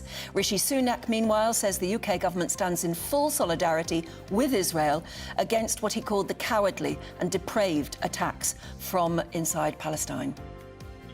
And the Labour conference kicks off today in Liverpool. GB News will be there all day, bringing you every twist and turn from Sir Keir Starmer's potentially final conference before the general election next year. Yes, Labour are still around 20 points ahead in the polls. It's likely that Sir Keir Starmer will be the next Prime Minister. Will we hear what Labour stand for during this conference? And would you believe it's the 25th National Curry Week, or at least it has been because it's the last day of it today. So we're asking, are you heading out to your local curry house for lunch, or are you going to make your own at home to celebrate? We'll be speaking a bit later on to a wellness chef on how to make the perfect curry. It's getting me really hungry all morning, that is. Anyway, here's Jonathan Vautry, who's got your weather. Heavy rain continues across parts of Scotland today, whilst areas further south will once again be experiencing unseasonable warmth. Join me later for all the weather details. And today marks the 50th anniversary since the first commercial radio station launched in the UK. We'll be celebrating the milestone during today's show. And can you remember when you first listened to a commercial radio breakfast show? Please let us know. Good morning, I'm Martin Dudley. And I'm Anne Diamond. It's lovely to be with you. This is Breakfast on GB News.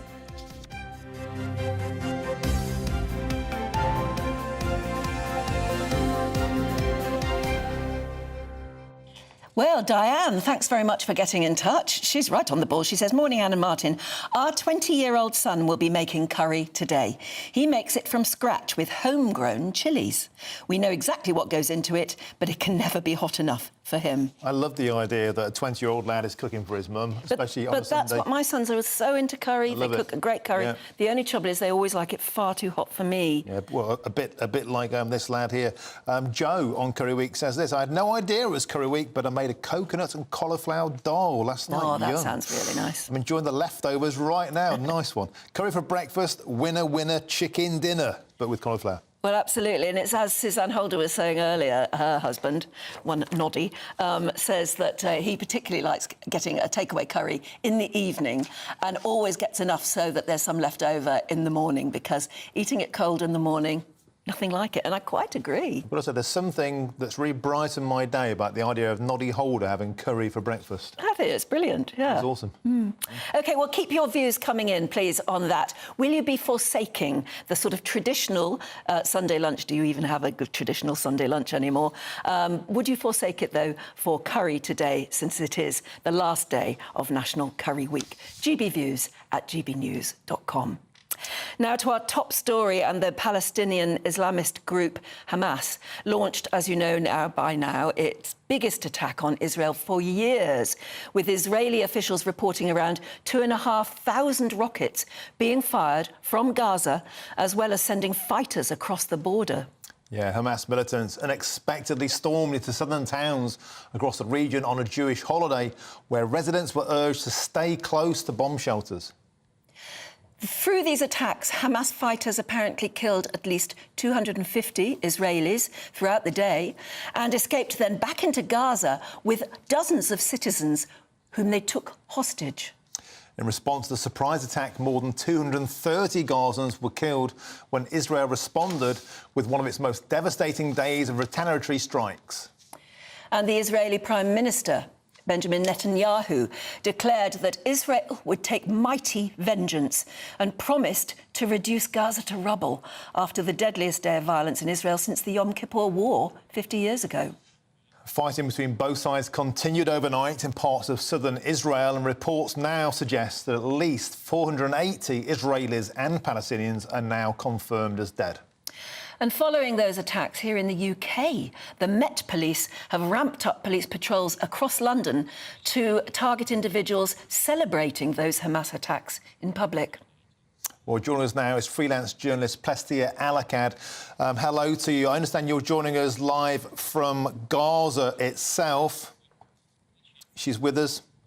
And I wanted to ask you, you're right in the thick of what has now been declared a war zone. The Israeli Prime Minister urging Gaza residents to get up now before they unleash an unbearably heavy toll on your area. Tell us, what is life like in the centre of a war zone now?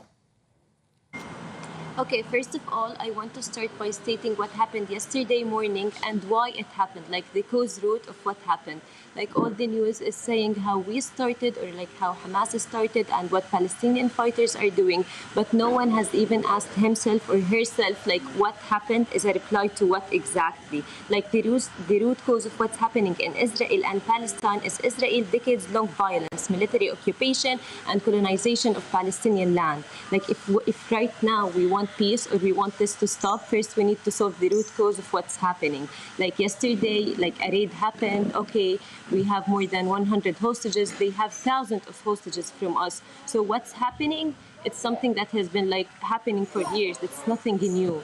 Also, when Netanyahu said that he declared a war and the war is about to happen, and like he's sending messages to people from certain areas, you should leave, you should go to a safe place. Like even mosques are being bombed. So what does a safe place exactly mean in Gaza? Like we don't have any shelters, we don't have a place to escape. We have areas crossing. They're the one controlling it. So him declaring it's war, we should like get to safety mode, we should go to shelters, we should leave. Like what should we do exactly?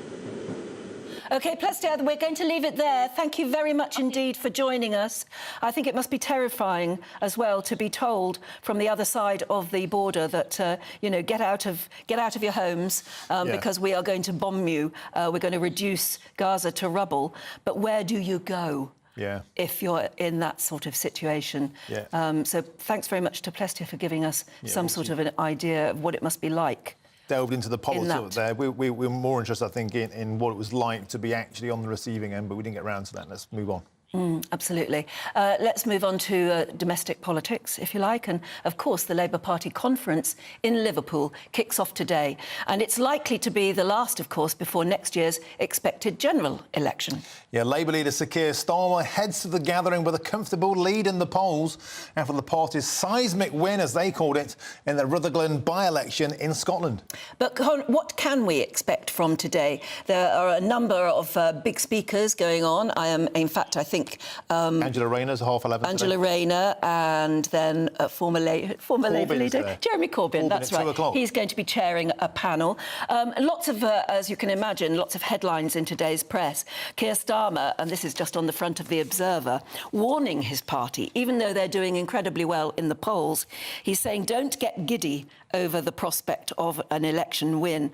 And you may well think that he's right to say that to the party faithful, because if they do get giddy, as he puts it, they could actually maybe not get the job done. There's a long way to go still. There's an interesting, in the Sunday People, I thought it was a strange place to do an exclusive interview with Sir Keir Starmer today. He's also talking about paying handsome overtime to doctors and nurses. There you are, yes. It's his £1.5 billion plan to save the NHS. He reckons he's going to get most of that money from taxing non-doms in this country. And it's interesting how, obviously, you know, the NHS is going to be front and centre of any Labour conference, but more money into the NHS is what he's talking about. Well, is that going to work? Well, before we cut to Liverpool, why don't we go to former UKIP Deputy Chair and political commentator Suzanne Evans. Top of the morning to you, Suzanne. Thanks for joining us on Breakfast. So, I mean, they seem to be preparing for power. They're acting like they're a government in waiting. But is there still time for Starmer to blow it, or do you think they've got history on their side? Well, you know, it's like they always say a week is a long time in politics. A party conference can be a very long time in politics indeed. And certainly I think the number one thing the Labour Party leadership will be looking to do for this party conference is not put a foot wrong. And here we are already, as you've mentioned, Keir Starmer laying out expectations or trying to mitigate expectations by telling, excuse me, it's early morning, the party faithful not to get too giddy about their success in the Rutherglen and Hamilton West by-election, which we will recall they have just stonkingly won, with the SNP losing a 16-point vote share. Now, this is obviously good news. If what happened in Scotland was extrapolated out for a general election, then they'd be looking at having between 40 and 50 of Scotland's 57 seats, and that would massively help them on their potential path to power. But as we also know, by-elections are not necessarily a good indicator of what would come at a general election. But as you said, Martin, definitely they are a government in waiting. They are doing phenomenally well. The Conservatives are doing phenomenally badly, and they will want to make sure they don't put a foot wrong at this conference and try and tick those boxes. NHS is clearly going to be a big headline. That's the Labour's first point of call for any kind of electioneering or policy announcements, and sure enough, they've come out with it straight away on day one. Yes, I mean, it's interesting that Keir Starmer is saying I'm going to put £1.5 billion straight into the NHS to save it. But a lot of money is already spent on the NHS. And it takes a very brave politician to stand up and say, actually, what's needed is not so much more money, but a root and branch reform. Is the Labour Party or a potential Labour government the only sort of government that could actually meddle with the NHS? I think you make a very good point there, Anne, because I think that the NHS, and dare I say this, perhaps it's early enough in the morning to be speculative, but I think, the Labour Party probably has greater support among the public sector and among the NHS. So perhaps their ideas might be more acceptable. I don't know. I think I've certainly had the feeling with all the strikes that we've had recently, and we've certainly had some members of the British Medical Association very much hinting at this, that the strikes have been less about demands to make the NHS better or for bigger pay rises, but they've also been there's been a very strong anti-conservative message very often there. So that might be the case. Of course, the other thing that the Labour Party are going to announce at this conference, and Rachel Reeves, the Shadow Chancellor, has already hinted at this, is that they're going to say that they will guarantee in law that any government making significant permanent tax and change spendings will be subject to an independent forecast of the impact by the OBR. This is a nod to, of course, the so-called Liz Truss mini-budget, which didn't reference the OBR. The problem with that is the OBR going to ever say there's enough money for any new policies or new ideas? And as Lord Frost pointed out this week, the OBR numbers, frankly, aren't worthy of paper they've been written on for some time. So just doing policy and doing tax and spending by the OBR computer is a recipe for endless stagnation. They will inevitably be working from a perspective of caution. So if Labour really does hold itself, even when it comes to the NHS, will the OBR say there's money available? There could be a dilemma here in terms of what they say their policy wants to be, but what actually they're allowed to do, because another policy might stop them. OK, Susan Evans, thank you very much for that update. And in fact, we're now crossing live to Liverpool, where we join our political correspondent, Catherine Forster, who is up there in the middle of the action. So, Catherine, we've just heard about the NHS plans, more money going in there, another £1.5 billion. We've got Corbyn rearing his head later on. Quite a mixed day ahead. What can we expect? Yes, well, the Shadow Deputy Leader, Angela Rayner, will be kicking off with the first big speech of conference at 11:30 this morning. Shadow Chancellor Rachel Reeves speaking tomorrow, then Sir Keir Starmer on Tuesday. And I think this is the conference where hopefully we'll finally get some meat on the bones of what Labour would actually do in power, what they would do in government if, as opinion polls suggest, Keir Starmer becomes our next Prime Minister in a year or so's time. Now, Labour are in very good form, as you would expect from that massive by-election win up in Scotland the other day, where there was a 20-point swing to them. But, of course, things are quite difficult because whoever comes into power after the next election they're going to be facing some very difficult economic choices because, put bluntly, we haven't got a lot of money. We're paying 100 billion a year just on paying debt interest. So Labour are wanting to be seen as sound with money. You can trust us with the economy. We're not going to frighten the horses. We're going to be very, very careful with public spending. But that means that it's going to be quite difficult for them to come out and make big promises. But certainly they need to give people a positive reason to choose Labour, as opposed to, at the moment, it seems that a lot of the poll lead isn't so much enthusiasm for Keir Starmer or Labour, but really that a lot of people are very, very cross with the Conservatives. So they need to change that.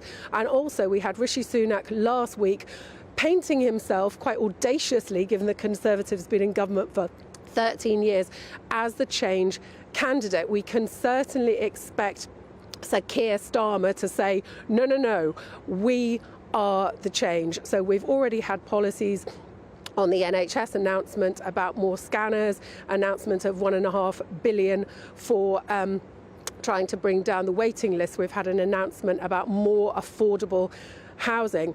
I think we can expect much more. But at the same time, Labour want to be a little bit careful, because a year out from the general election, what they don't want is the Conservatives nicking their policies. We've already seen that a couple of times. Labour were talking a lot about a big childcare offer. The Conservatives have done that. Wes Streeting, the shadow health secretary, was saying that, yeah, a ban on smoking would be a good idea. And lo and behold, Rishi Sunak has pinched that too. OK, Catherine Forster, thank you for that update from Liverpool. We'll join you, of course, throughout the rest of the show. Right, let's have a look at some of the other news stories that are coming into our newsroom this morning. And Wilko is set to shut the doors of its last high street shops for the final time as the collapse of the 93-year-old retailer comes to a close. The discount hardware and furnishings chain has been shutting its 400 UK stores over the past month after tumbling into administration in August. And that will bring to a close one of the largest high street failures in recent years, with almost all of Wilko's 12,500 workers being sadly made redundant. Sad day. And a significant quantity of what is thought to be cocaine has been discovered off the coast of Dorset in Hampshire. The National Crime Agency is investigating after a fisherman discovered holdalls containing hundreds of kilos of white powder in the sea off Purbeck. More washed up on a beach on the Isle of Wight also, and the NCA say the Class A drugs would have originated in South America. The Prince of Wales has told young environmentalists they must think big and dream bigger if we are to protect the Earth. In a foreword to a children's Earthshot Prize book, William said that when he was a child, some people refused to believe climate change was happening. The new children's book aims to inspire young people to develop their own ideas to help the Earth.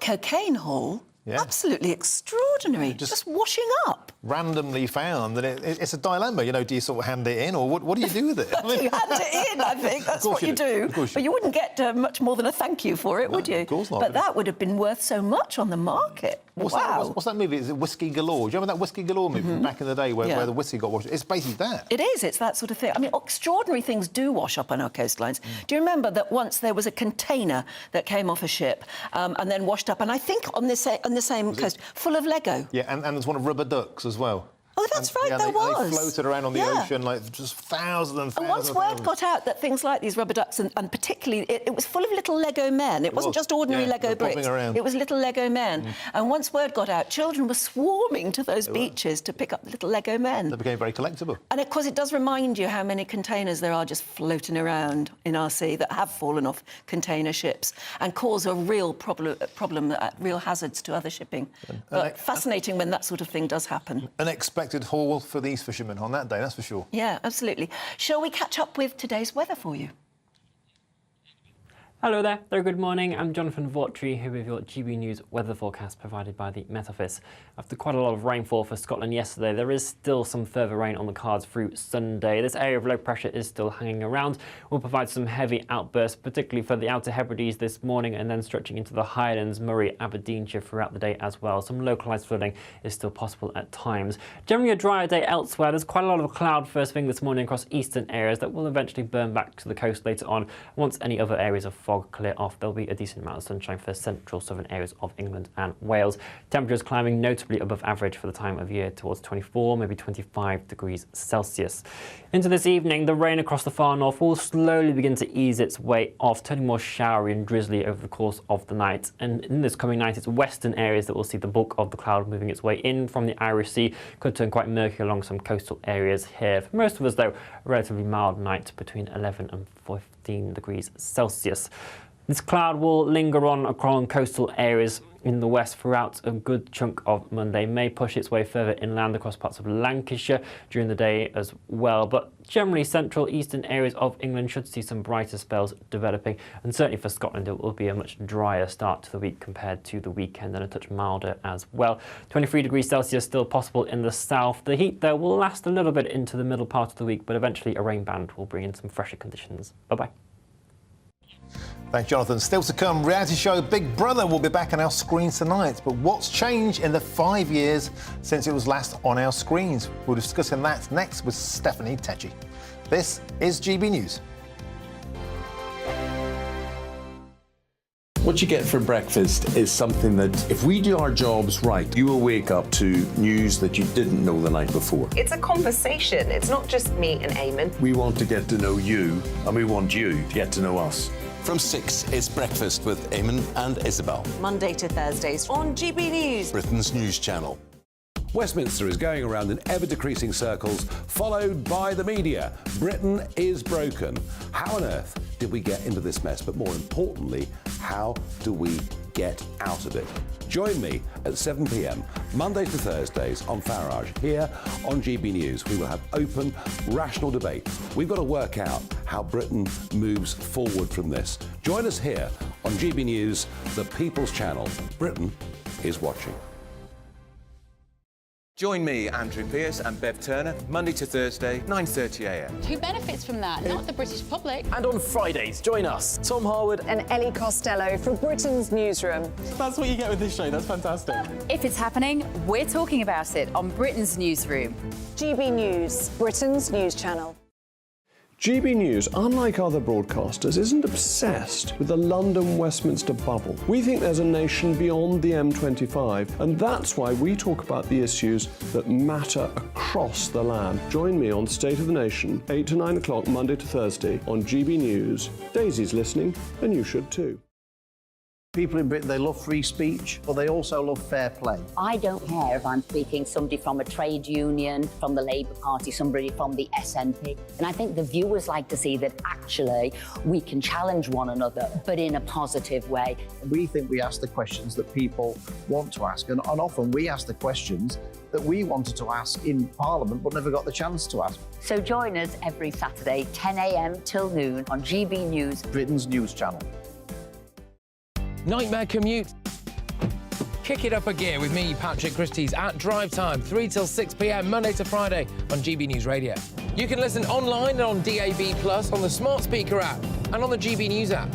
And if you've got an Alexa, all you have to say is, Alexa, play GB News. We're also on TuneIn and the Radio Player apps. From the school run to rush hour, get revved up with me, Patrick Christie's, on GB News and GB News Radio. So Jubes and Kerr, we tackle the issues of the day with real robust debate, both sides of the fence, battling it out with me in the middle with my forthright opinions and views. And often really interesting things happen because you start with a position and then by the end of the debate you find actually, well, I might not have thought about that one. What we need in this country is 2 new political parties. You should maybe think about doing a 2024 calendar. I'm Michelle Dewberry and I'm keeping you company right through until 7 o'clock this evening. GB News, the People's Channel, Britain's watching. The Live Desk with me, Mark Longhurst. And me, Pip Thompson. It's here Monday to Friday on GB News. From midday, we'll bring you the news as it breaks, whenever it's happening and wherever it's happening. from across the UK and around the world. Refreshing, feisty, but with a bit of fun too. If it matters to you, we'll have it covered on TV, radio and online. Join the live desk on GB News, the People's Channel, Britain's news channel.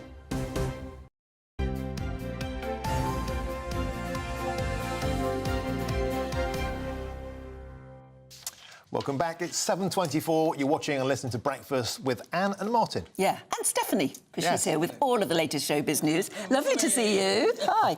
We cannot believe that I thought Big Brother was dead. Yeah, but it's being revived. It's resurrected from the dead 5 years later. 2018, dwindling figures for Big Brother. It lost its spark, it lost its magic. People just weren't impressed with it anymore. It had a lot of controversy in the past. Racism, sexism, all that stuff. Yeah, but it wouldn't be Big Brother without a bit of controversy. We like a bit of controversy when it comes to reality TV show, but it's a different day and age, and tonight we're going to see 16 new housemates who will be entering the Big Brother house. But as you can imagine, we've had a lot with reality TV shows in terms of the landscape, where we've had former people say, you know, their mental health have been affected, people have been cancelled because of things they've put on social media. So now ITV have gone above and beyond. So these housemates, they've had respect and inclusion training. So this means that they're going to know the right things to say on air and how not to offend people. They're going to have a social media blackout. So it means during the whole thing, their family cannot post on their social media accounts. ITV have gone through all their accounts. So if they've said anything racist, sexist, they wouldn't be on the show. Isn't that interesting? Even their family won't be able to say anything on social media. Total social media blackout until they're out of the show. And also, they've gone through psychological and medical assessments as well. That I can understand, the duty of care and all the rest of it, but a politically correct Big Brother is a bit like an alcohol-free beer, isn't it? Well, yeah, but it won't happen. I mean, the ITV they'll find it hard. Because it's being made by ITV. It is being made by ITV. Because it's been through, wasn't it? Started on Channel 4. Started on Channel 4. Last time it was on our screens, it was on Channel 5. And so now it's ITV. And so they obviously feel there's still, you know, it's still got legs, as they say. Yeah. And but they've always said from the very beginning that, you know, we have psychological training and all the rest of it. You know, do they heck, really? You've been on it. Yeah, I was on the celebrity version. Did you have any of this pronoun training? Heck, no, absolutely nothing. Absolutely nothing at all. It was, gosh, ITV. You were just thrown to the wolves, basically.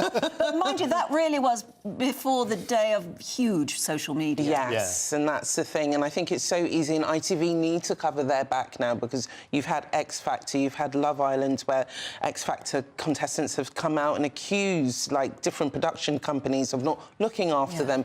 Love Island, we've seen people who've died by suicide. So it is a big thing with these stars who are about to go on, because their lives are going to change forever. They're going to have that public scrutiny, and they're going to be watched 24 hours a day. Now, the star of the show for me was the Geordie bloke. You know, in the Big Brother house. Is he on it? No, they've got rid of him. I don't know who they've got to be doing the voiceovers, but he was very much a part of the Big Brother thing. It was the best bit. So I think they've kind of missed a trick there, but... And they, when I went on it, we had to. The first task we had to do was build our own beds. Oh my God! We were just.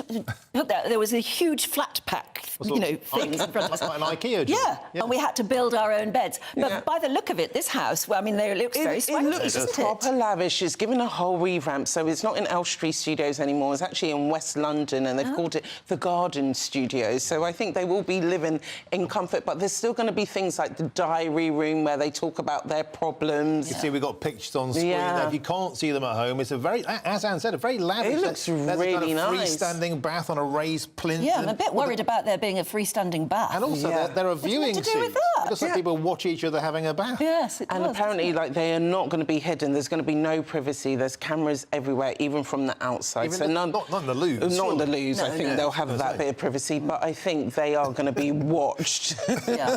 Quite finally. But it's all about the money when it comes to Big Brother. So whoever wins, there's a potential of them to walk away between £50,000 and £100,000. Well, that's right. I mean, in my day, you did the celebrity version. You did it for charity, so we weren't paid anything. Although in recent recent years, celebrities have been paid enormous amounts, haven't they? But, I mean, this makes or breaks somebody if they're trying to make their career, and there have been lots of people with long-standing careers. Alison Hammond, she was on Big Brother, now she came out of Big Brother, Josie Gibson, so it does make stars, but again, it can also land people into trouble. If you think about the late Jade Goody, there was that big racism row which really affected her. I don't know if she did intend those comments, but it did leave a black mark on her career. But now Jade Goody's son is carrying on the legacy. Strictly, He's in Strictly, so, you know, the name has bounce on. back. In terms of the set itself, it looks, as you said, quite swanky. It looks like a sort of garish kind of Las Vegas hotel. They're going to have a good time in there. They are, and I think ITV have to make their mark with Big Brother now, so they can't have something similar as Channel 4 did or Channel 5 did. It's going to be presented by AJ Adudu and Will Best, so even with the presenting lineup, it's going to be different. Do you think it'll be a hit, or are they trying to resurrect something that's past its sell-by date? I think people will be curious about it, so I think for the first few episodes they will get the ratings, but again, it all depends on the contestants. They've said they've got contestants from all walks of life. They will have cast the contestants very carefully. Yeah, so it's all about the chemistry and all about the entertainment and a bit of scandal. Yes, there needs to be a bit of romance, and a bit of naughtiness, doesn't there? Someone breaking down, all that stuff. And hopefully they'll give them plenty of cheap wine, because that's when the fun starts, you know, later on in the night time. Well, in my day, you had to earn the wine. I mean, that was the trouble. Oh, yeah, you weren't given it for free. If you wanted, in fact, you had to earn your food with some sort of stupid task. Oh, my gosh, that sounds like I'm a celebrity. Get me out of here. Absolutely. And the pressure was horrible then, because if you didn't do very well in your task, you didn't earn wine or booze for anyone else in the house. So do you have any regrets? That's how they... Yes, I should never have done it. It was awful. it was awful. But I think this will be a success. You do? I think there is a market for it again. There is. Wow. Especially as it gets to winter. Young people love want it. to watch stuff like that. And it's not Love Island, it's something different. And people really do support different What I contestants. do find surprising is that this blackout of social media. Yeah. Because I would have thought that's what would make it nowadays. No, I think social media is such a heated place now, and it's like it can be you put the wrong thing there, it's over. And I think they're bothered about people's mental health inside there when they get trolled so bad from the outside. It's a huge issue. And they need to be prepared for that. Yeah. Great stuff, Steph. All right, thanks, guys. Fascinating. Let us know what you think. Would you watch it? Well, I mean, it's going to happen. Would you watch it, though? And do you think it's got legs, as they say? gbviews@gbnews.com. Coming up, then, today marks the 50th anniversary since the first commercial radio station launched in the UK. We'll be celebrating what was an absolute milestone when you think of it. Well, we'll be speaking to radio broadcast legend Roger Day, who presented on the infamous Caroline, Radio Caroline, back in the 60s. Right through to his current shows, of course, on Boom Radio now. You're watching Breakfast here on GB News.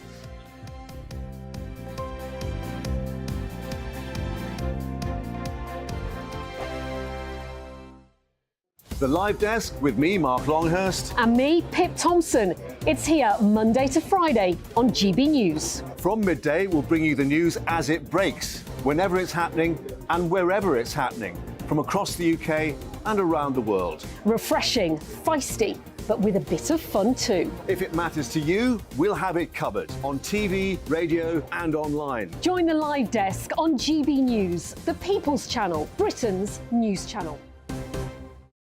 Join us every night on GB News at 11 p.m. for Headliners, which is 3 top comedians going through the next day's news stories, which is exactly what you need, because when the establishment has gone crazy, you need some craziness to make sense of it.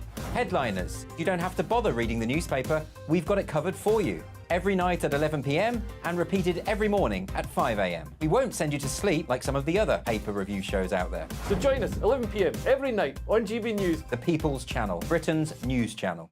So Jubes and Co, we tackle the issues of the day with real robust debate, both sides of the fence, battling it out with me in the middle with my forthright opinions and views, and often really interesting things happen because you start with a position and then by the end of the debate you find actually, I might not have thought about that one. What we need in this country is 2 new political parties. You should maybe think about doing a 2024 calendar. I'm Michelle Dewberry and I'm keeping you company right through until 7 o'clock this evening. GB News, the People's Channel, Britain's watching.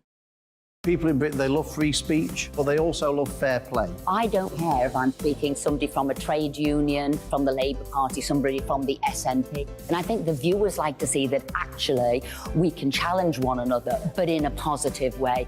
We think we ask the questions that people want to ask, and often we ask the questions that we wanted to ask in Parliament but never got the chance to ask. So join us every Saturday, 10 a.m. till noon on GB News, Britain's news channel. In a world of dull and predictable radio and TV shows. Oh, hi. On Mark Dolan tonight, we've got big guests. We drill into the big stories of the day. The show adds up to a brilliant listening and viewing experience. Mark Dolan Tonight is the most entertaining current affairs show ever, and that's a fact. That's Mark Dolan Tonight, Friday, Saturday and Sunday from 9. Only on GB News, Britain's news channel. Every Sunday from 11, join Michael Portillo. There will be topical discussion, looking at the week before and the week to come. So kick back and relax at 11 a.m. on Sundays on GB News with me, Michael Portillo. GB News, the People's Channel, Britain's news channel.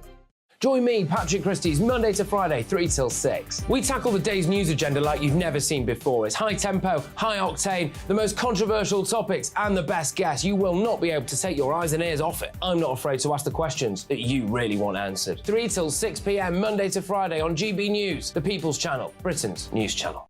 What you get for breakfast is something that, if we do our jobs right, you will wake up to news that you didn't know the night before. It's a conversation. It's not just me and Eamon. We want to get to know you, and we want you to get to know us. From 6, it's Breakfast with Eamon and Isabel. Monday to Thursdays on GB News, Britain's news channel.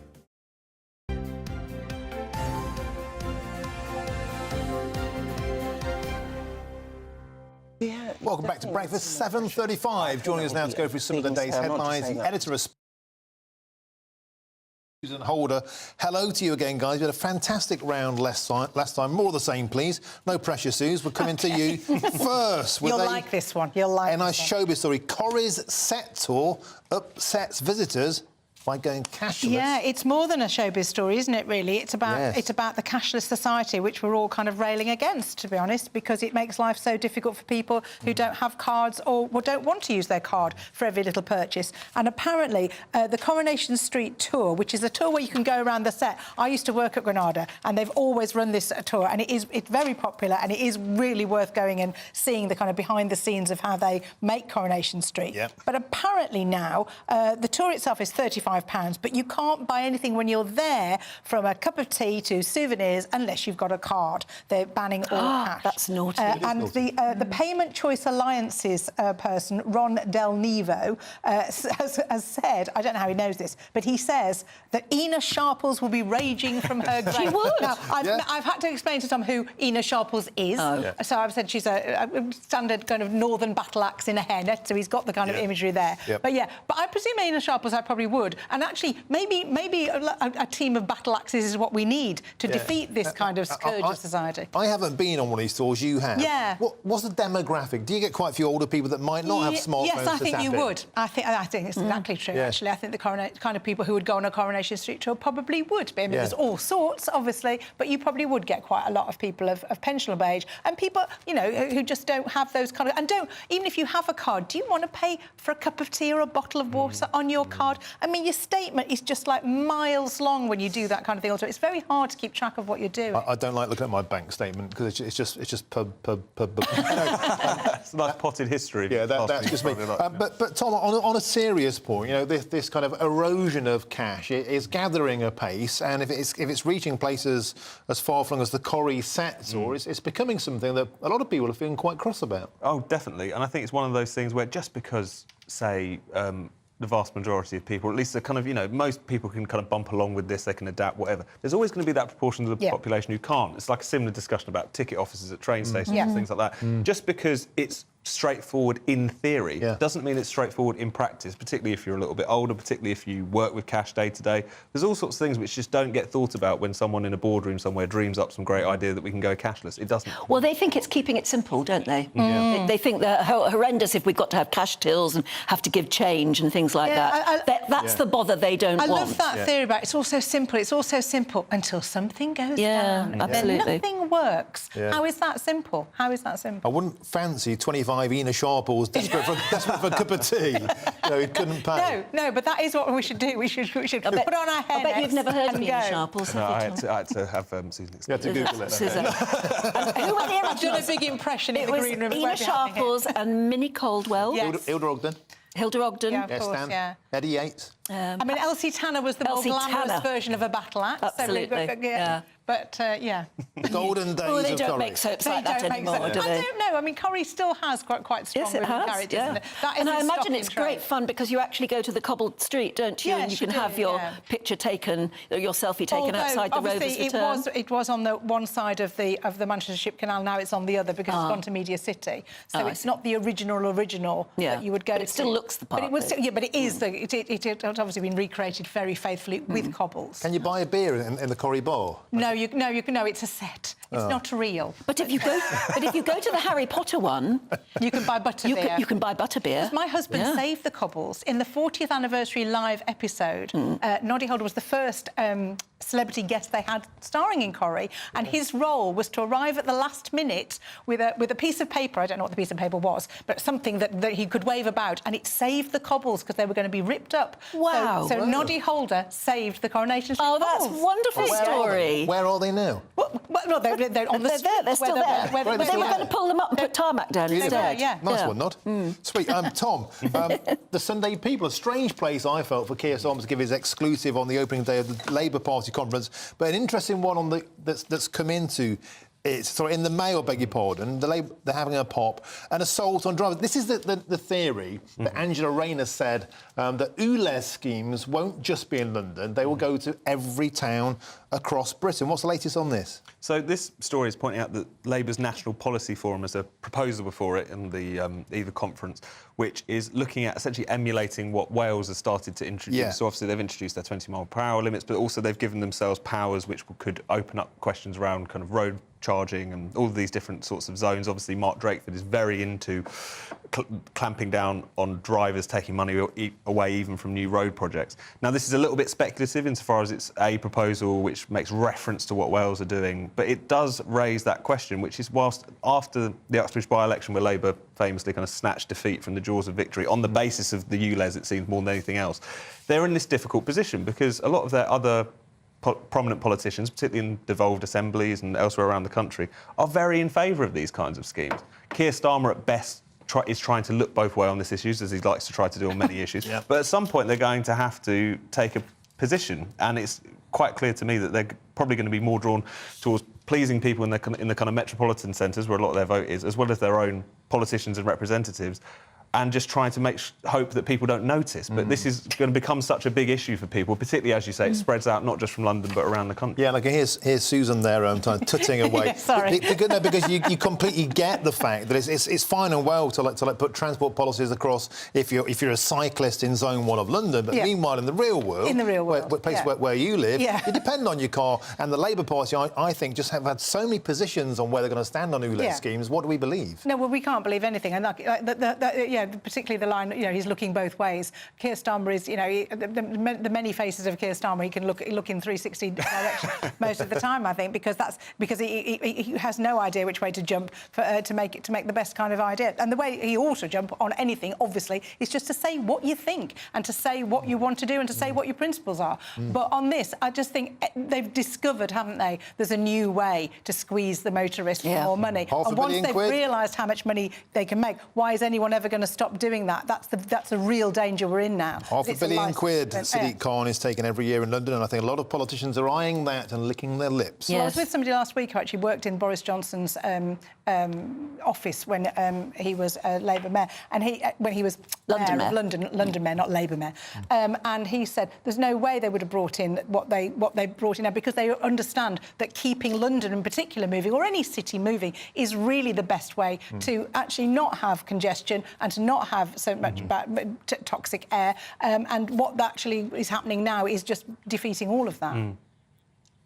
OK, let's look very quickly, look, Susan, at the idea that Labour is trying to think whether it's possible to bring back student grants. Well, yes, which I would be really, really pleased about, because I've always thought that charging students to go to university is a terrible idea. But can we get... Let's have a little poll down there. What do you think the Labour think? How do you think Labour will fund? Well, they've already taxed non-doms to put £1.5 billion back into the NHS. Oh, no. They're just going to charge the richer students' parents more.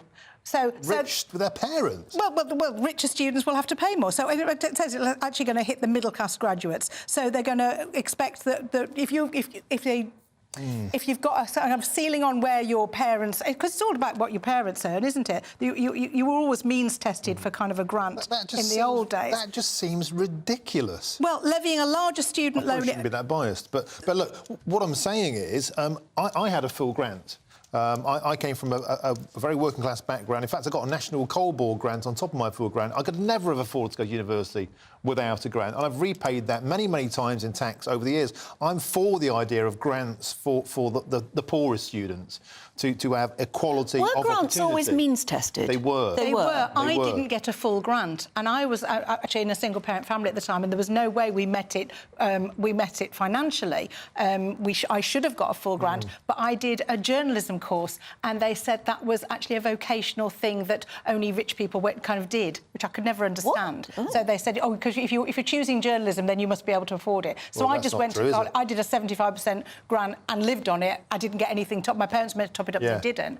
But that's how it was in the old days. But I still think that's a better system than what we've got now. But it just seems to me, Tom, that there's half a good idea in this. And that is, the Labour Party should be the party of equality of opportunity. It should be the party of the working classes. It should be helping the poorest. But then they flip it by taxing rich students. Again, it just I think, sends out two messages. No, it does. And I think it's difficult as well because Labour are going to have such a weird relationship with the question of higher education and universities because they've got us into this mess by vastly expanding universities. Correct. By this 50% target, by completely neglecting vocational skills. It's got into a situation where even the people who do end up... I particularly feel for the kind of bright working-class kids who end up at university now to find that the degree that they've got is worth so much less than it would have been previously. And then also for the working-class kids whose talents lie elsewhere, desperately need more forms of vocational training and aren't getting it. So it's nice to see that Labour are reopening this question, but not in this muddled way that they seem to approach it. I mean, putting it up to something in excess of £20,000, and then how on earth is any job that you get... There's no correlation now, I don't think, between going to university and what kind of job you get anywhere. I think that's absolutely been smashed. And it is because too many people are going, and it has devalued it completely while they're paying through the nose. Rather than this, wouldn't it be a better idea to just throw their support completely behind the idea of more and more apprenticeships? Apprenticeships that really mean something and that give you a job at the end of the day. Talking of interesting jobs, we were talking about an hour ago, weren't we, about the fact that it's 50 years ago to the day since the first commercial radio station started in this country, and it was LBC. Since then, I think the next day after LBC opened up, because they were the first ones to get a proper commercial licence in this country, and then it was Capital Radio the next day. So to sort of help us celebrate that, why don't we talk to Roger Day? Now, Roger is a famous radio broadcaster, has been, well, throughout his career, started on Radio Caroline, I think, certainly in offshore radio, became a key pioneer in commercial radio in this country, then went on to do lots of BBC stuff. I mean, he's been all over the place, but hopefully he can join us now. Yes, and there you are. Hello, Roger. Yes, I've had more stations than British Rail is the answer to that. Oh, yes, well, that would be quite easy to do nowadays. Yeah, so am I right? You started on Caroline? Well, it was a small station before that called Radio England. Then I got on to Caroline, which was the big start for me. And of course, that was so very popular. And we hoped we were paving the way for land-based commercial radio. Yeah, and then it did happen. It did happen, didn't it, 50 years ago today? You weren't actually on LBC at the beginning, were you? No, I wasn't, no, because I'm just a pop jockey. I'm not a serious journalist like you people. And Capital Radio turned me down for the job. I was so upset because I'd just been voted in the top 10 disc jockeys, and I thought without me you wouldn't have a blooming licence. And I was very annoyed about it. So, and I was very disappointed with the early days of well, they called it independent local radio, funded by advertising. They didn't call it commercial radio. And I got into trouble with the IBA, who were very strict for calling it commercial radio.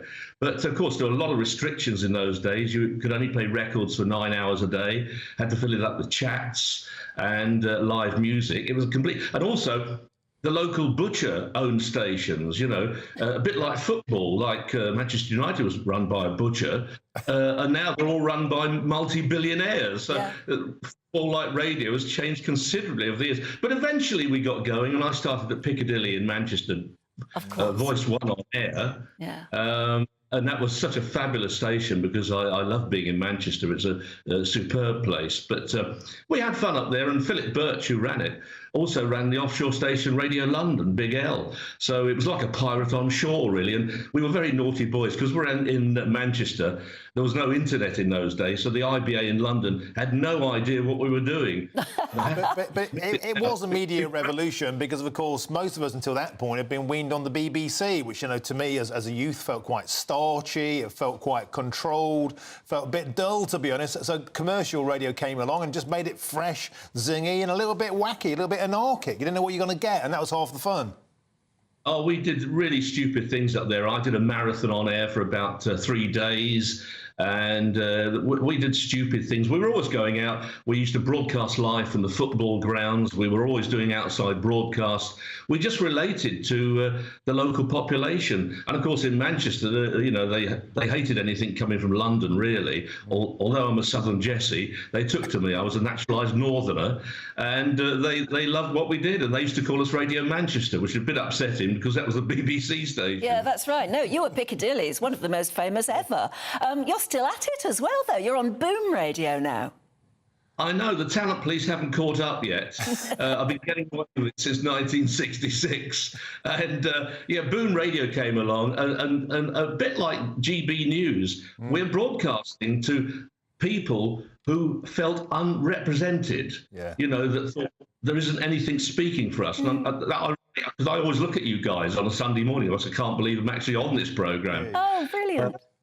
Because I love it. And so, yes, the old people, you know, the baby boomers have been ignored. So we're catering for them. And it's going ever so well because Radio 2's gone younger and playing rap music even. And they've lost Ken Bruce, lost a lot of listeners. And we're benefiting from that. We've got David Hamilton. It's the first time I've been on a station where I'm not the oldest. I tell you what, though, you're both doing great and you both sound incredibly young.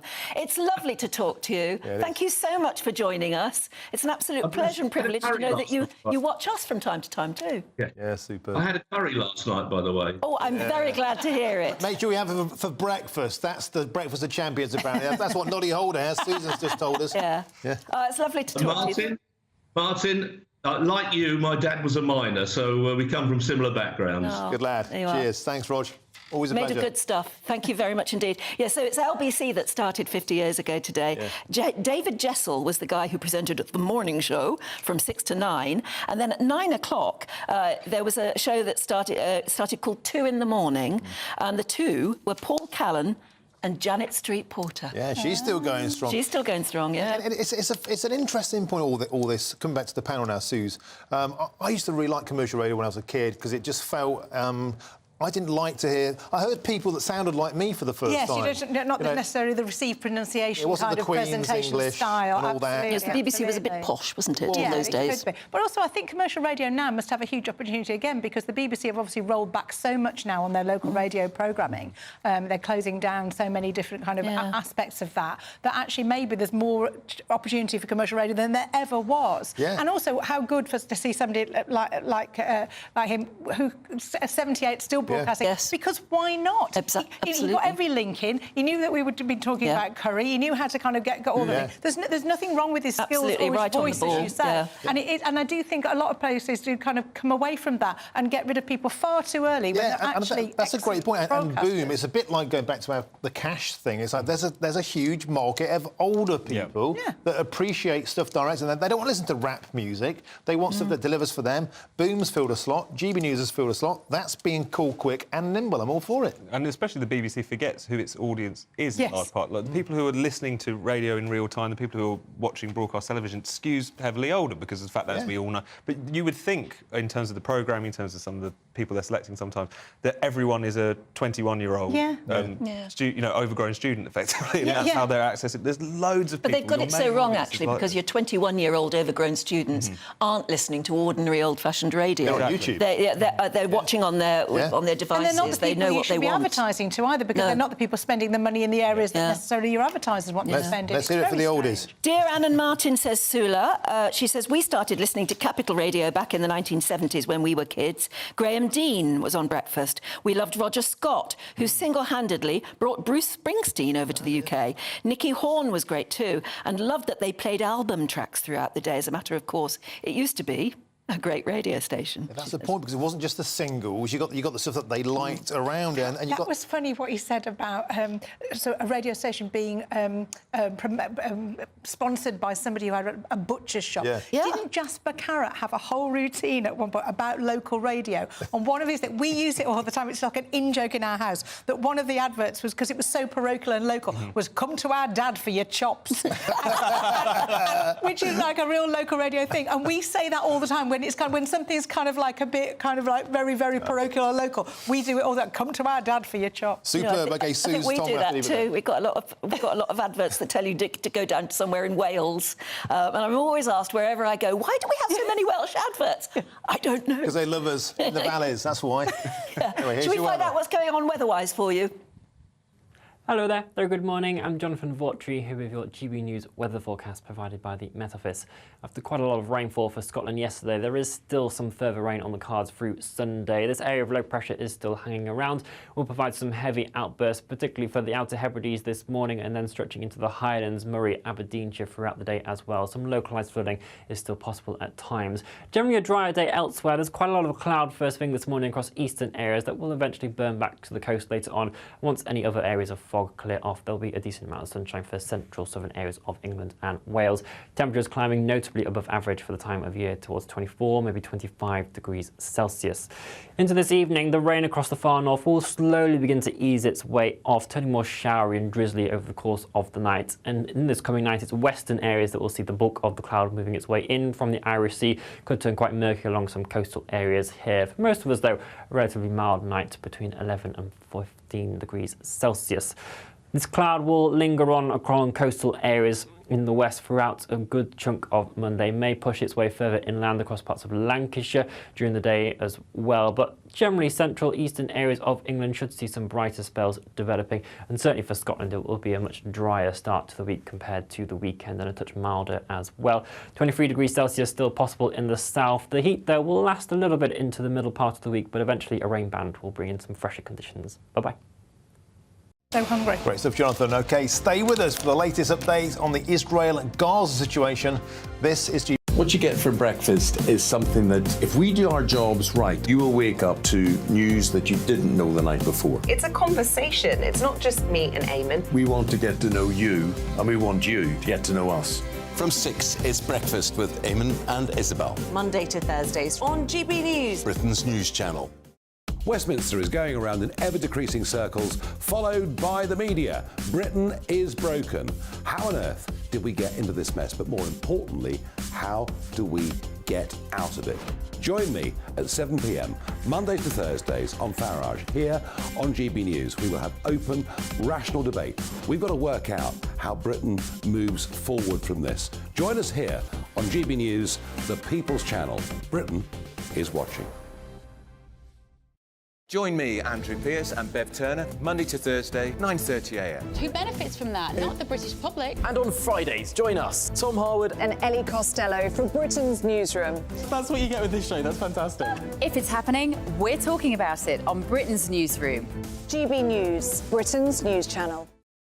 GB News, unlike other broadcasters, isn't obsessed with the London-Westminster bubble. We think there's a nation beyond the M25, and that's why we talk about the issues that matter across the land. Join me on State of the Nation, 8 to 9 o'clock, Monday to Thursday, on GB News. Daisy's listening, and you should too. People in Britain, they love free speech, but they also love fair play. I don't care if I'm speaking somebody from a trade union, from the Labour Party, somebody from the SNP. And I think the viewers like to see that actually we can challenge one another, but in a positive way. We think we ask the questions that people want to ask, and often we ask the questions that we wanted to ask in Parliament but never got the chance to ask. So join us every Saturday, 10 a.m. till noon on GB News, Britain's news channel. Nightmare commute? Kick it up a gear with me, Patrick Christys, at drive time, 3 till 6 p.m, Monday to Friday on GB News Radio. You can listen online and on DAB+, on the smart speaker app and on the GB News app. And if you've got an Alexa, all you have to say is, Alexa, play GB News. We're also on TuneIn and the Radio Player apps. From the school run to rush hour, get revved up with me, Patrick Christys, on GB News and GB News Radio. So Jubes and Kerr, we tackle the issues of the day with real, robust debate, both sides of the fence, battling it out with me in the middle with my forthright opinions and views. And often really interesting things happen because you start with a position and then by the end of the debate you find actually, well, I might not have thought about that one. What we need in this country is 2 new political parties. You should maybe think about doing a 2024 calendar. I'm Michelle Dewberry and I'm keeping you company right through until 7 o'clock this evening. GB News, the People's Channel, Britain's watching. The Live Desk with me, Mark Longhurst. And me, Pip Thompson. It's here Monday to Friday on GB News. From midday, we'll bring you the news as it breaks, whenever it's happening and wherever it's happening, from across the UK and around the world. Refreshing, feisty, but with a bit of fun too. If it matters to you, we'll have it covered on TV, radio and online. Join the Live Desk on GB News, the People's Channel, Britain's news channel.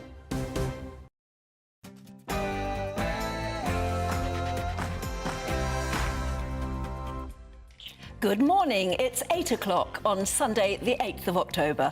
Today, the Israeli Prime Minister Benjamin Netanyahu vows to take revenge against Hamas. Rishi Sunak says the UK government stands in full solidarity with Israel against what he called the cowardly and depraved attacks from the Palestinian militant group. And the Labour Party conference kicks off today in Liverpool. GB News will be there, bringing you every twist and turn from Sir Keir Starmer's final conference before the general election next year. Yes, Labour here in Liverpool with a real spring in their step after that huge victory against the SNP. Could Sir Keir Starmer be Prime Minister in about a year from now?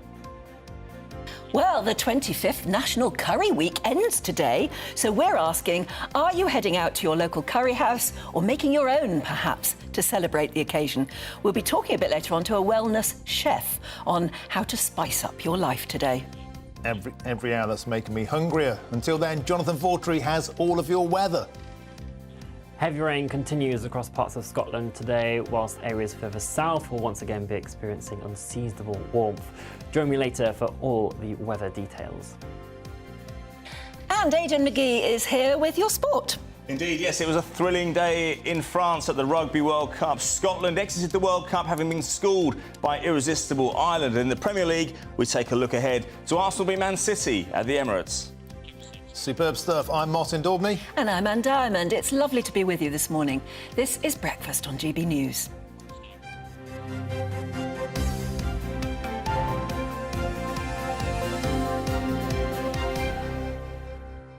Well, it came as a surprise to all of us that actually it had been National Curry Week this week, and today is the last day. So we've been asking you all morning, will you actually forego the traditional Sunday roast today and maybe go for a curry instead? Yeah. And then we were looking at the idea that actually the clever thing to do would have been to order a curry last night, but enough to have leftovers for this morning. Yeah, we found out from Susan Holder, who's been doing our news review with headline makers, that Noddy Holder, you know, yeah, him, he has curry for his breakfast. Well, John does the same. He says, hi from Oxford. Morning, John. He says, my breakfast today is a Thai red duck curry with a papaya Thai salad sprinkled with chilli flakes. That's the leftovers from last night's meal. Delish. It's quite fancy stuff. Now, this is the funny story. Philip says this: while making breakfast once, I accidentally put hot curry powder into my smoothie maker instead of turmeric. They're the same colour and identical types of pots. The result wasn't pleasant. No, I bet it wasn't. I can imagine. Yeah. On Big Brother, do you think it's still got legs? Because ITV is relaunching it now. Brian says, Big Brother, no, I will not be watching. It's tripe. But something that isn't tripe. Back to curry again. Sorry, I'm obsessed. Julie says this: hi, Anna Martin. Today we'll be eating the delicious chicken stir-fry freshly made last night from scratch by my husband. Good husband. The tip is when you make anything to make double, as you said, so you've got plenty Always left make for the more next than day. you need, absolutely, because it's lovely the next morning. Beautiful. Cold. What's wrong with that? On the cashless society, because we were hearing that if you go to the Coronation Street... It's like the tour. Yeah, the tour. And you think, I'll buy myself a pint or a souvenir. Yeah. You can't do it with cash. They'll only take card.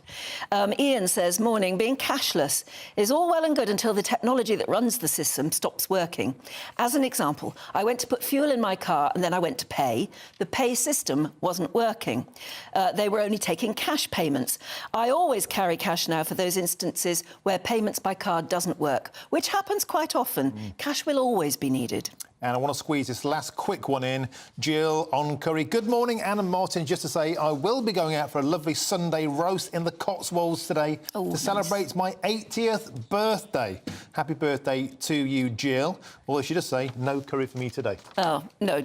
Going out into the Cotswolds to celebrate your 80th birthday, I think that's fair enough, isn't it? Have a fabulous day, Jill. Yeah, have a lovely day, because actually the weather looks as though it's still quite mild. It's still going to be rather nice. How are you going to spend your Sunday afternoon? Love to hear from you. Curry. GB Views. Oh, yeah, even if you're having a curry somewhere, gbviews@gbnews.com.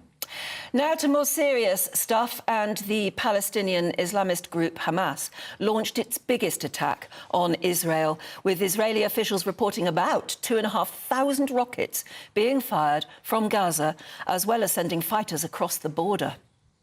Hamas militants unexpectedly stormed into southern towns across the region on a Jewish holiday, where residents were urged to stay close to bomb shelters. Through these attacks, Hamas fighters killed at least 250 Israelis throughout the day and then escaped back into Gaza with dozens of citizens who are now being held hostage. And in response to the surprise attack, more than 230 Gazans were killed when Israel responded with one of its most devastating days of retaliatory strikes. And then the Israeli Prime Minister, Benjamin Netanyahu, declared that Israel would take what he called mighty vengeance and promised to reduce Gaza to rubble after the deadliest day of violence in Israel since the Yom Kippur War 50 years ago. And fighting between both sides continued overnight in parts of southern Israel, and reports now reach us suggesting that at least 480 Palestinians and Israelis have been confirmed as dead. Following those attacks here in the UK, the Met Police have ramped up police patrols across London to target individuals celebrating the Hamas attacks in public. Well, joining us now is the military and defence analyst, Colonel Simon Diggins. Good morning to you, Colonel. Thanks for joining us on this sombre day. I guess the first question we have to ask is, how did this attack happen in the first place? The Israeli national defence system is renowned as one of the strongest in the world, and yet seemingly by land, sea and air, Hamas just rolled into the country uncontested. Yeah, I think one of the issues for the Israelis will be to look at their systems. This is very reminiscent to what happened 50 years ago with the Yom Kippur War, where, again, the assumption was the Israelis' security, their intelligence apparatus and everything would prevent a kind of surprise attack which actually occurred. And so the Israelis were looking very hard at their systems and trying to understand why it was they didn't pick this up.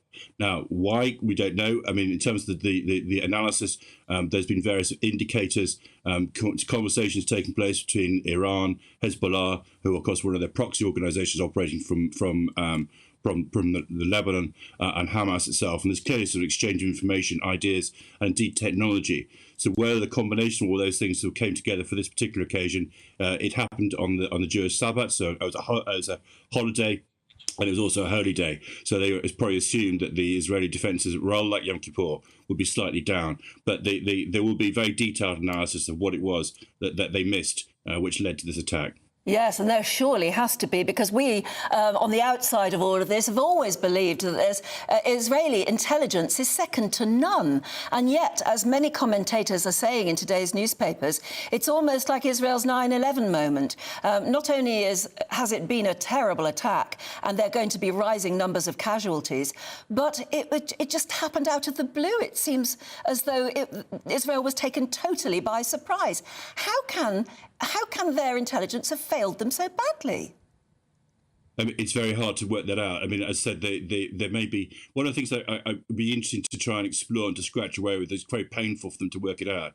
But Israel itself has been a house divided against itself, certainly for the last year, including for the first time amongst their security forces. There was a report that came in several months ago where one of their most famous reserve fighter and bomber squadrons basically refused to serve. And I just wonder whether that sort of division amongst themselves, the lack of clarity about what their mission was or what they're doing as a country, led to not necessarily the guard going down, but people not working together. I mean, we have in this system, in this country, a system which is at the top of which is a joint intelligence committee where all the agencies work together. Notoriously, the Americans, who have significantly more intelligence assets than all of us, struggle sometimes to try and bring that together. But it does actually rely on trust. It does actually rely on people having a common sense of what the mission is. So the question I think for the Israelis will be is, has the internal divisions within their country led to a situation whereby one agency has understood something, but they're not talking to the other one because they see themselves as being biased? Now, that's slightly speculation, but you have to try and get into the sort of detail of that, try and understand why they failed to pick out what is clearly an absolutely major offensive by Hamas. And Colonel Diggins, the IDF said they were going to open the gates to hell. Some breaking news here. Israeli fighter jets have been targeting buildings known to contain Hamas intelligence. Bombing has continued through the night. There are still 8 positions within Israel still where Hamas Palestinian forces are gathering and being fought back. We have now the next stage of what's rapidly approaching towards an all-out war, don't we? Yeah. Yeah, no, we do. And it's not to say that it will just be confined to the sort of the Gazan border. As I said, there are very strong links with Hamas and with also some militant groups operating out the West Bank. It is perfectly possible that will be spreading out from there. Again, that's what happened at Yom Kippur. So that the Syrians came in with the Egyptian forces. So we're now not in a game of interstate warfare, but that kind of spreading of the threat from different locations might also be an issue. And no doubt the Israelis are thinking very hard about that as well. And of course, as with any war, there are human beings and human suffering going on both sides. But if we just think about the Hamas operatives who got into Israel and then took hostages and have apparently taken them back into Gaza, presumably they're using them or intend to use them as human shields. I think so. I mean, I think it's one of the things they'll try and prevent the Israelis from conducting a sort of absolutely full-out assault on it. I mean, not that would be an easy thing for the Israelis to do. I mean, it's the Gaza Strip is the 3rd most populated area in the world by people per area. It really is. That's the nature of the country. To try and conduct an all-out assault onto what is essentially a very heavily urbanized area would be an act of extraordinary violence and misery on a scale we haven't seen since the Second World War. So I hope they won't think like that. But nonetheless, they will no doubt be thinking about how they can use those hostages. Hostage taking is a wicked thing to do. There is no excuse for it whatsoever. And I hope that saner heads and the the people who have got what you might call decent influence on the Hamas will say to them, this is not a good thing to do. It's going to lead to more and more revenge. Please give those people back. And that might just be the start of something a little bit more humane and a little bit more sensible. But, hostage taking is wicked, and that's what they've just done. And Colonel Diggins, what do you see as the broader geopolitical fallout of this? There are extraordinary scenes yesterday in the Iranian parliament where parliamentarians there were chanting death to America. Of course, recently Joe Biden has donated $6 billion to the Iranian regime to try and make peace. That looks to have fallen flat. Meanwhile, in the Lebanon, Hezbollah are rumoured to be gathering on the border. The whole area, not just Israel and the Gaza Strip, looks on edge now, doesn't it? It doesn't. It does indeed. I mean, there's always an issue there where there's a tinderbox waiting for someone to throw a match into it. The linkage with Iran is clear. As I said, Hezbollah are their proxies. They've been operating in Lebanon. They're also operating in Syria, and Hamas are also proxies for them, being supported by the Iranian intelligence and by Hezbollah itself in terms of information technology and all those sort of areas which are enablers to this kind of warfare. So yes, there is always that possibility it might spread further from there. The issue of Biden's money, I mean, I think that was probably a mistake, but there are domestic pressures which are there as well, and the Iranian government does not have a good regime of, if you like, honouring the spirit of what was been going on. They often use that as exploitation. It's again hard because they've taken hostages and will be trying to exploit that again. That's what they're trying to do, and you can understand the imperative from the perspective of President Biden trying to get Americans back. But it then provides if you like, an open door for the Iranians to do something wicked as they have just done, and just directly and through their proxies. And there's no doubt people waking up to even more of this news. It was frightening enough yesterday. But, the talk of war going on at the moment. We have to, I suppose, remind ourselves that even though they've never openly admitted, Israel is a nuclear force, isn't it? It is. It would be very hard to identify what a sensible target would be for them with this. I think the time they became nuclear was an era when there was worry about proliferation. We do know that Hamas had links through to North Korea, and there's no doubt that there is a possibility, at least, that they have the possibility of some kind of nuclear technology will have been discussed with them from there. That's quite a special scenario. I don't have full details on how they've done that. I know that, but they have had links through with North Korea. North Korea is a nuclear power, and it's also a power that has used and spread, if you like, information around nuclear weapons around the world. So yes, there's always that possibility that sits there in the background. And Colonel Diggins, bringing this back to Great Britain, there were scenes in parts of London last night of locals celebrating what Hamas had done with Palestinian flags. The Metropolitan Police today issuing a warning that they will clamp down on such activities. How much of an issue do you think this kind of division is on British streets? Well, I'm delighted the Metropolitan Police are taking a hard line with that. I mean, what's happened in Israel and on the Gaza area is actually shameful. I mean, attacking people, taking hostages is just shameful. Whatever the political tensions, and let's not, none of us here are naive about the kind of the issues that divide Israel and Palestine, how complicated they are, how historic they are, and how deep-rooted some of those challenges are. However they are from there, this is not the time to be using that to celebrate what basically is a very wicked terrorist attack onto mostly peaceful people. And it's shameful there are people in this country who can be so unaware of what you might call the boundaries of conversation, dissent, to use this opportunity to do that. I'm disappointed but delighted that the Metropolitan Police have taken a hard line, and I hope they continue that. OK, Colonel Simon Diggins, thank you very much. That was a superb analysis. Thanks for joining us today on GB News Breakfast. One wonders if it's going to come up in the Labour Party conference I think it could be an issue. Jeremy Corbyn, for instance, is chairing a panel today. Well, the hard left have always The hard left have been very pro-Palestine, yeah, and one hopes that anything they do say doesn't sort of ratchet up the ante, because we need to sort of keep this cool What's been very, very interesting, Anne, is I look at the social media output of politicians around conference. Everyone does, to look for kind of angles. And the normal, very pro-Palestinian Labour Party MPs have been conspicuous by their absolute silence on this issue. In the last 24 hours? Since the events of yesterday morning. I think they're being told and whipped to stay zipped on this because they know how incendiary it can be. David Lammy has condemned it. Keir Starmer has condemned what happened yesterday. That they're behaving like that with a tight ship, but conferences, particularly with fringe events, that's a different matter. Yeah, it can get quite heated in various places. Well, the Labour Party conference, as you know, is in Liverpool and it kicks off today.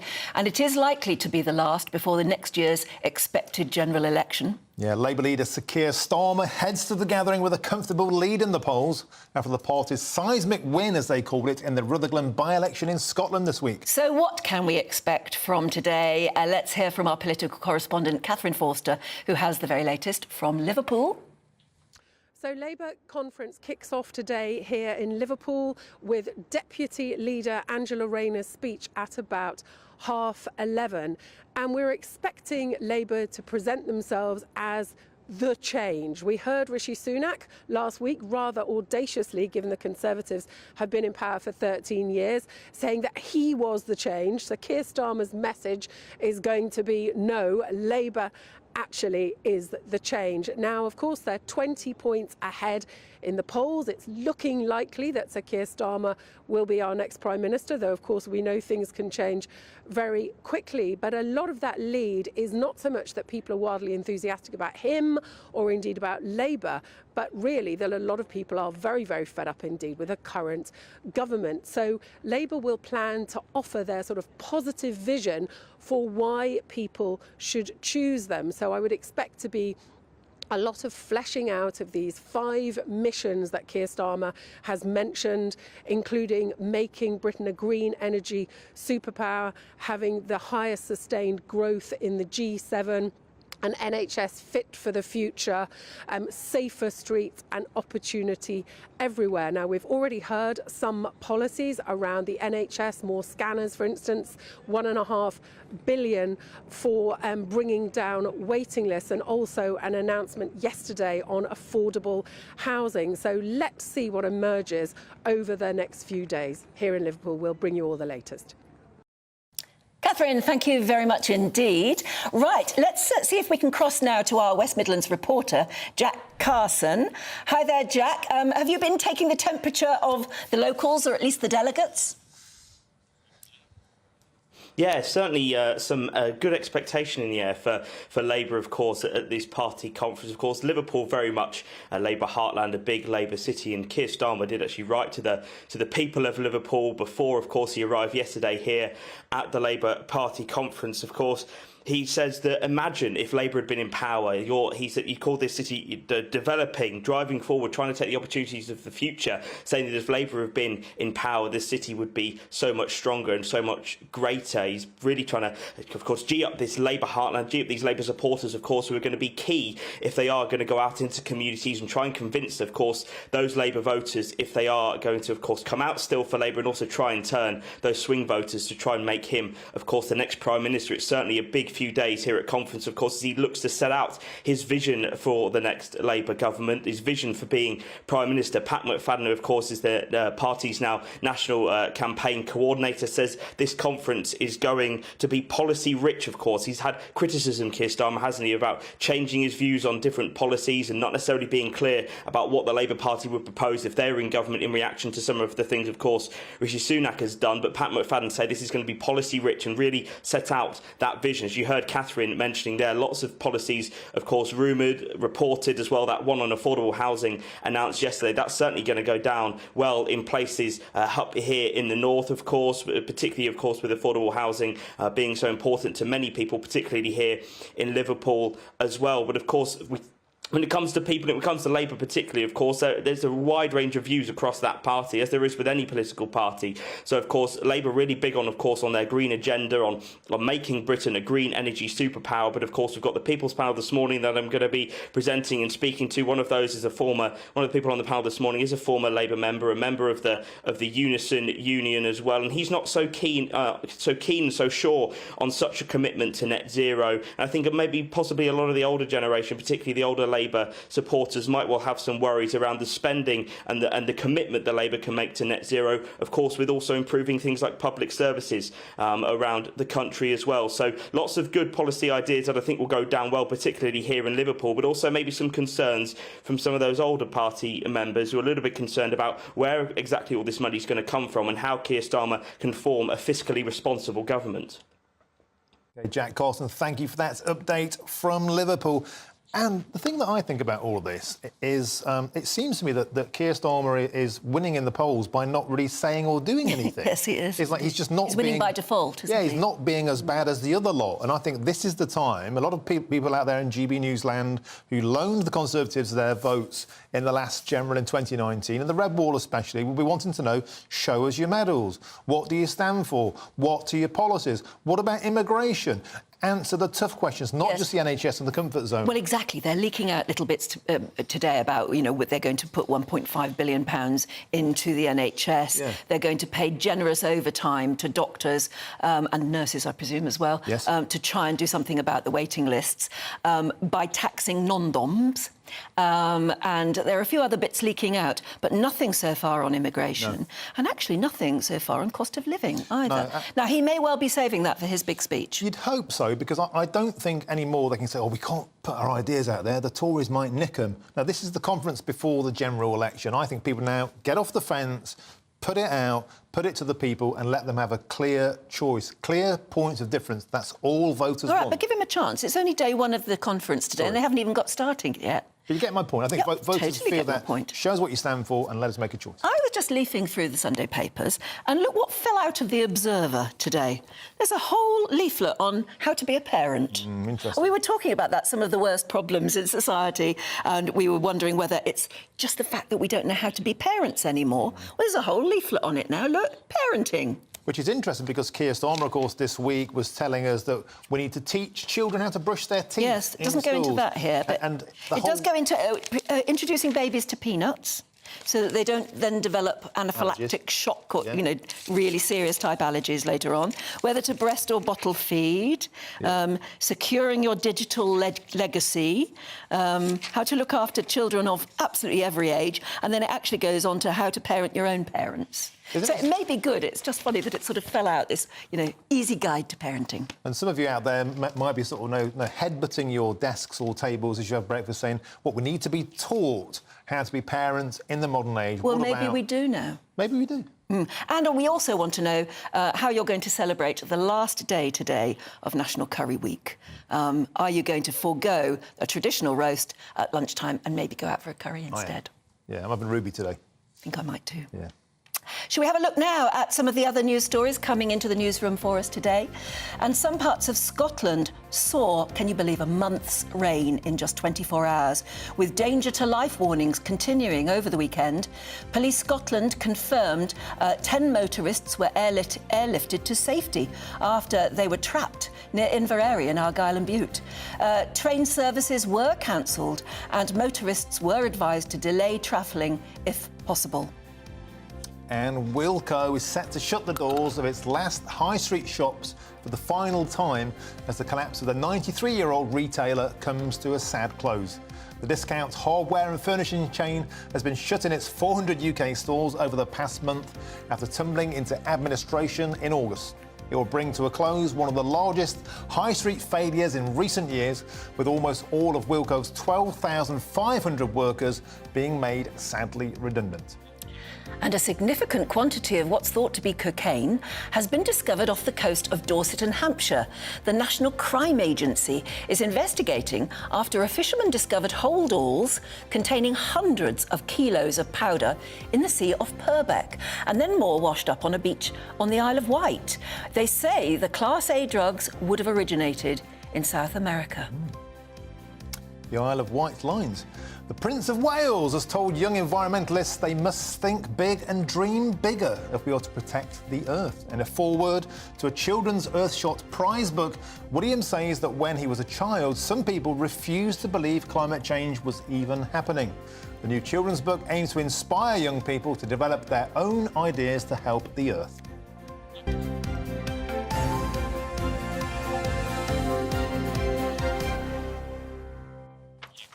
So there you are. Don't forget to get in touch. We'd love to hear some good news from you, how you're celebrating the last day of National Curry Day. And also, as the weather's still so lovely, how are you planning to spend this afternoon? Did you have a go at a barbecue yesterday afternoon? Because while the weather is quite mild, I don't think it's going to last for an awful lot longer. Should we find out? Here's your weather. Hello there, very good morning. I'm Jonathan Vaughtry here with your GB News weather forecast provided by the Met Office. After quite a lot of rainfall for Scotland yesterday, there is still some further rain on the cards through Sunday. This area of low pressure is still hanging around. Will provide some heavy outbursts, particularly for the Outer Hebrides this morning and then stretching into the Highlands, Moray, Aberdeenshire throughout the day as well. Some localised flooding is still possible at times. Generally a drier day elsewhere. There's quite a lot of cloud first thing this morning across eastern areas that will eventually burn back to the coast later on. Once any other areas of fog clear off, there'll be a decent amount of sunshine for the central southern areas of England and Wales. Temperatures climbing notably above average for the time of year towards 24, maybe 25 degrees Celsius. Into this evening, the rain across the far north will slowly begin to ease its way off, turning more showery and drizzly over the course of the night. And in this coming night, it's western areas that will see the bulk of the cloud moving its way in from the Irish Sea. Could turn quite murky along some coastal areas here. For most of us, though, a relatively mild night between 11 and 15 degrees Celsius. This cloud will linger on across coastal areas in the west throughout a good chunk of Monday. May push its way further inland across parts of Lancashire during the day as well. But generally, central eastern areas of England should see some brighter spells developing. And certainly for Scotland, it will be a much drier start to the week compared to the weekend and a touch milder as well. 23 degrees Celsius still possible in the south. The heat, though, will last a little bit into the middle part of the week, but eventually a rain band will bring in some fresher conditions. Bye-bye. Like I said, don't forget to get in touch and tell us how you're spending this mild weather in most places, of course, this afternoon. And actually, if you were caught up in any of those awful floods yesterday, particularly in the Scottish area, tell us how you got through that. gbviews@gbnews.com. Coming up, GB News' breakfast sports presenter Aidan McGee will be here giving us the rundown on what happened in rugby and football, of course. The Live Desk with me, Mark Longhurst. And me, Pip Thompson. It's here Monday to Friday on GB News. From midday, we'll bring you the news as it breaks, whenever it's happening and wherever it's happening, from across the UK and around the world. Refreshing, feisty, but with a bit of fun too. If it matters to you, we'll have it covered on TV, radio and online. Join the Live Desk on GB News, the People's Channel, Britain's news channel. Join us every night on GB News at 11 p.m. for Headliners, which is 3 top comedians going through the next day's news stories, which is exactly what you need, because when the establishment has gone crazy, you need some craziness to make sense of it. Headliners. You don't have to bother reading the newspaper. We've got it covered for you. Every night at 11 p.m. and repeated every morning at 5 a.m. We won't send you to sleep like some of the other paper review shows out there. So join us 11 p.m. every night on GB News. The People's Channel, Britain's news channel. So Jubes and Kerr, we tackle the issues of the day with real robust debate, both sides of the fence, battling it out with me in the middle with my forthright opinions and views. And often really interesting things happen because you start with a position and then by the end of the debate you find actually, well, I might not have thought about that one. What we need in this country is 2 new political parties. You should maybe think about doing a 2024 calendar. I'm Michelle Dewberry and I'm keeping you company right through until 7 o'clock this evening. GB News, the People's Channel, Britain's watching. People in Britain, they love free speech, but they also love fair play. I don't care if I'm speaking somebody from a trade union, from the Labour Party, somebody from the SNP. And I think the viewers like to see that actually we can challenge one another, but in a positive way. We think we ask the questions that people want to ask, and often we ask the questions that we wanted to ask in Parliament but never got the chance to ask. So join us every Saturday, 10 a.m. till noon on GB News, Britain's news channel. In a world of dull and predictable radio and TV shows, Oh, hi. On Mark Dolan tonight, we've got big guests. We drill into the big stories of the day. The show adds up to a brilliant listening and viewing experience. Mark Dolan Tonight is the most entertaining current affairs show ever, and that's a fact. That's Mark Dolan Tonight, Friday, Saturday and Sunday from 9. Only on GB News, Britain's news channel. Every Sunday from 11, join Michael Portillo. There'll be topical discussion, looking at the week before and the week to come. So kick back and relax at 11 a.m. on Sundays on GB News with me, Michael Portillo. GB News, the People's Channel, Britain's news channel. Join me, Patrick Christie's, Monday to Friday, 3 till 6. We tackle the day's news agenda like you've never seen before. It's high tempo, high octane, the most controversial topics and the best guests. You will not be able to take your eyes and ears off it. I'm not afraid to ask the questions that you really want answered. 3 till 6 p.m, Monday to Friday on GB News, the People's Channel, Britain's news channel. What you get for breakfast is something that, if we do our jobs right, you will wake up to news that you didn't know the night before. It's a conversation. It's not just me and Eamon. We want to get to know you, and we want you to get to know us. From 6, it's Breakfast with Eamon and Isabel. Monday to Thursdays on GB News, Britain's news channel.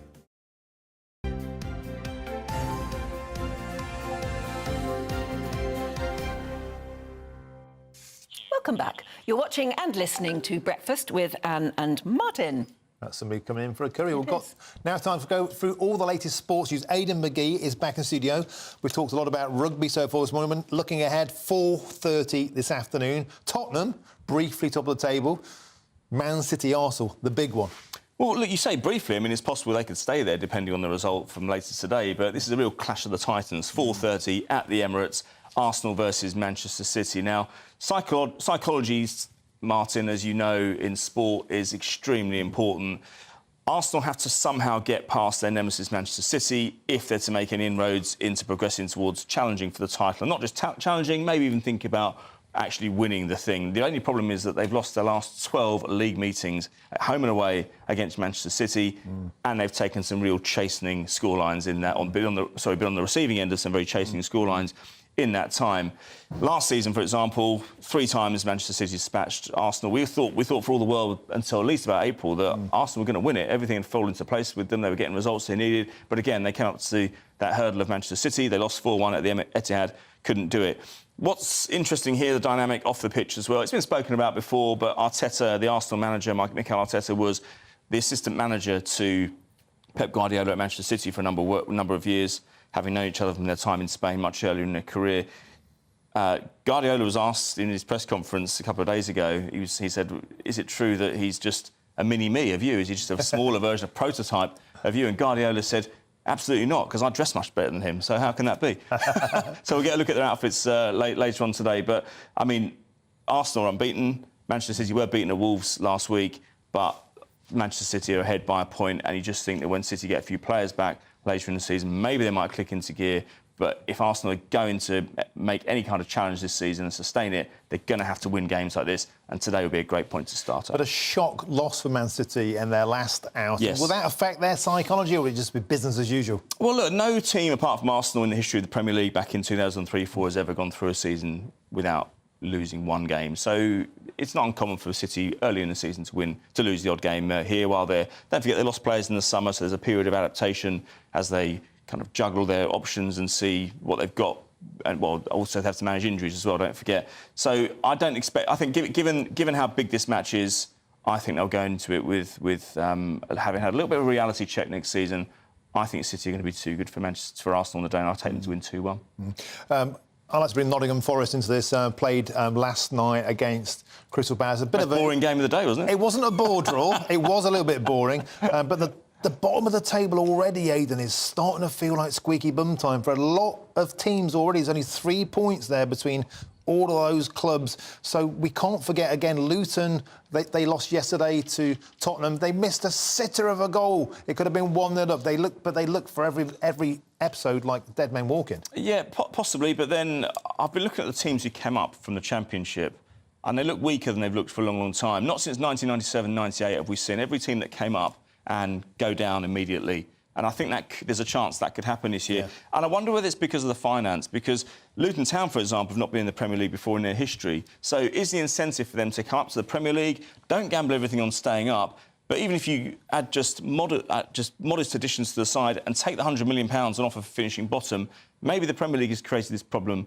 all by itself. I mean, as I say, it's still early yet. Luton are off the mark with a win. They won at Everton a couple of weeks ago, didn't they, which was outstanding. But Burnley, I mean, beaten at home by Chelsea yesterday, 4-1. Sheffield United have got 1 point all season. So, as I say, the promoted sides look as if they're going to be in... Well, in fact, they almost certainly will be in the shake-up for relegation at the end of the season. There's no question about that. And for the fans as well, you know, to get promoted and to get hammered every week, it's not much fun, is it? When I used to play football and we got promoted, getting promoted was the worst thing that ever happened to us. We got mullered every week. Yeah, we got mullered every week. And when we got relegated... What position were you? I was sort of outside right. OK, not left back in the dressing room. There we go.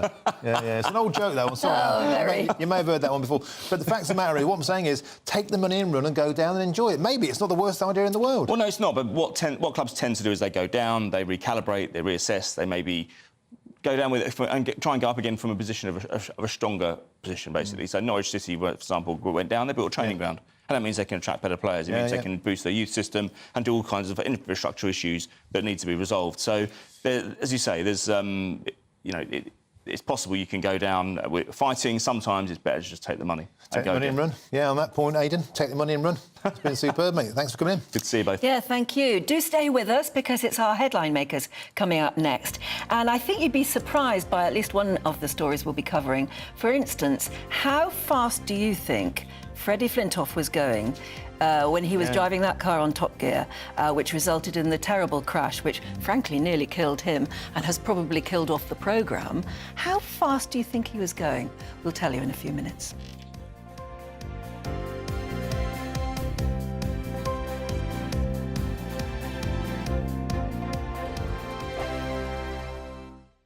What you get for breakfast is something that, if we do our jobs right, you will wake up to news that you didn't know the night before. It's a conversation. It's not just me and Eamon. We want to get to know you, and we want you to get to know us. From 6, it's Breakfast with Eamon and Isabel. Monday to Thursdays on GB News, Britain's news channel. Westminster is going around in ever-decreasing circles, followed by the media. Britain is broken. How on earth did we get into this mess? But more importantly, how do we get out of it? Join me at 7 p.m, Monday to Thursdays on Farage, here on GB News. We will have open, rational debate. We've got to work out how Britain moves forward from this. Join us here on GB News, the People's Channel. Britain is watching. Join me, Andrew Pearce and Bev Turner, Monday to Thursday, 9:30am. Who benefits from that? Not the British public. And on Fridays, join us, Tom Harwood and Ellie Costello from Britain's Newsroom. That's what you get with this show, that's fantastic. If it's happening, we're talking about it on Britain's Newsroom. GB News, Britain's news channel. GB News, unlike other broadcasters, isn't obsessed with the London-Westminster bubble. We think there's a nation beyond the M25, and that's why we talk about the issues that matter across the land. Join me on State of the Nation, 8 to 9 o'clock, Monday to Thursday, on GB News. Daisy's listening, and you should too. People in Britain, they love free speech, but they also love fair play. I don't care if I'm speaking somebody from a trade union, from the Labour Party, somebody from the SNP. And I think the viewers like to see that actually we can challenge one another, but in a positive way. We think we ask the questions that people want to ask, and often we ask the questions that we wanted to ask in Parliament but never got the chance to ask. So join us every Saturday, 10 a.m. till noon on GB News, Britain's news channel. Nightmare commute? Kick it up a gear with me, Patrick Christie's, at drive time, 3 till 6 p.m, Monday to Friday on GB News Radio. You can listen online and on DAB+, on the smart speaker app and on the GB News app. And if you've got an Alexa, all you have to say is, Alexa, play GB News. We're also on TuneIn and the Radio Player apps. From the school run to rush hour, get revved up with me, Patrick Christie's, on GB News and GB News Radio. So So Jubes and Kerr, we tackle the issues of the day with real, robust debate, both sides of the fence, battling it out with me in the middle with my forthright opinions and views. And often really interesting things happen because you start with a position and then by the end of the debate you find actually, well, I might not have thought about that one. What we need in this country is 2 new political parties. You should maybe think about doing a 2024 calendar. I'm Michelle Dewberry and I'm keeping you company right through until 7 o'clock this evening. GB News, the People's Channel, Britain's watching. The Live Desk with me, Mark Longhurst. And me, Pip Thompson. It's here Monday to Friday on GB News. From midday, we'll bring you the news as it breaks, whenever it's happening and wherever it's happening, from across the UK and around the world. Refreshing, feisty, but with a bit of fun too. If it matters to you, we'll have it covered on TV, radio and online. Join the Live Desk on GB News, the People's Channel, Britain's news channel.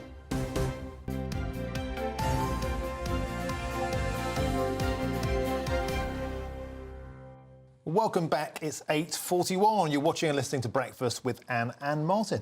So, yeah, we are going headline making. We're having a look at any of the news stories that are popping up from the newspapers this morning with Suzanne Holder and Tom Slater. And just before the break, I was talking about Freddy Flintoff and this terrible crash that happened when he was filming for Top Gear. And we've always imagined that he was going at one heck of a lick. In fact, I think we were told it was something like 150 miles an hour.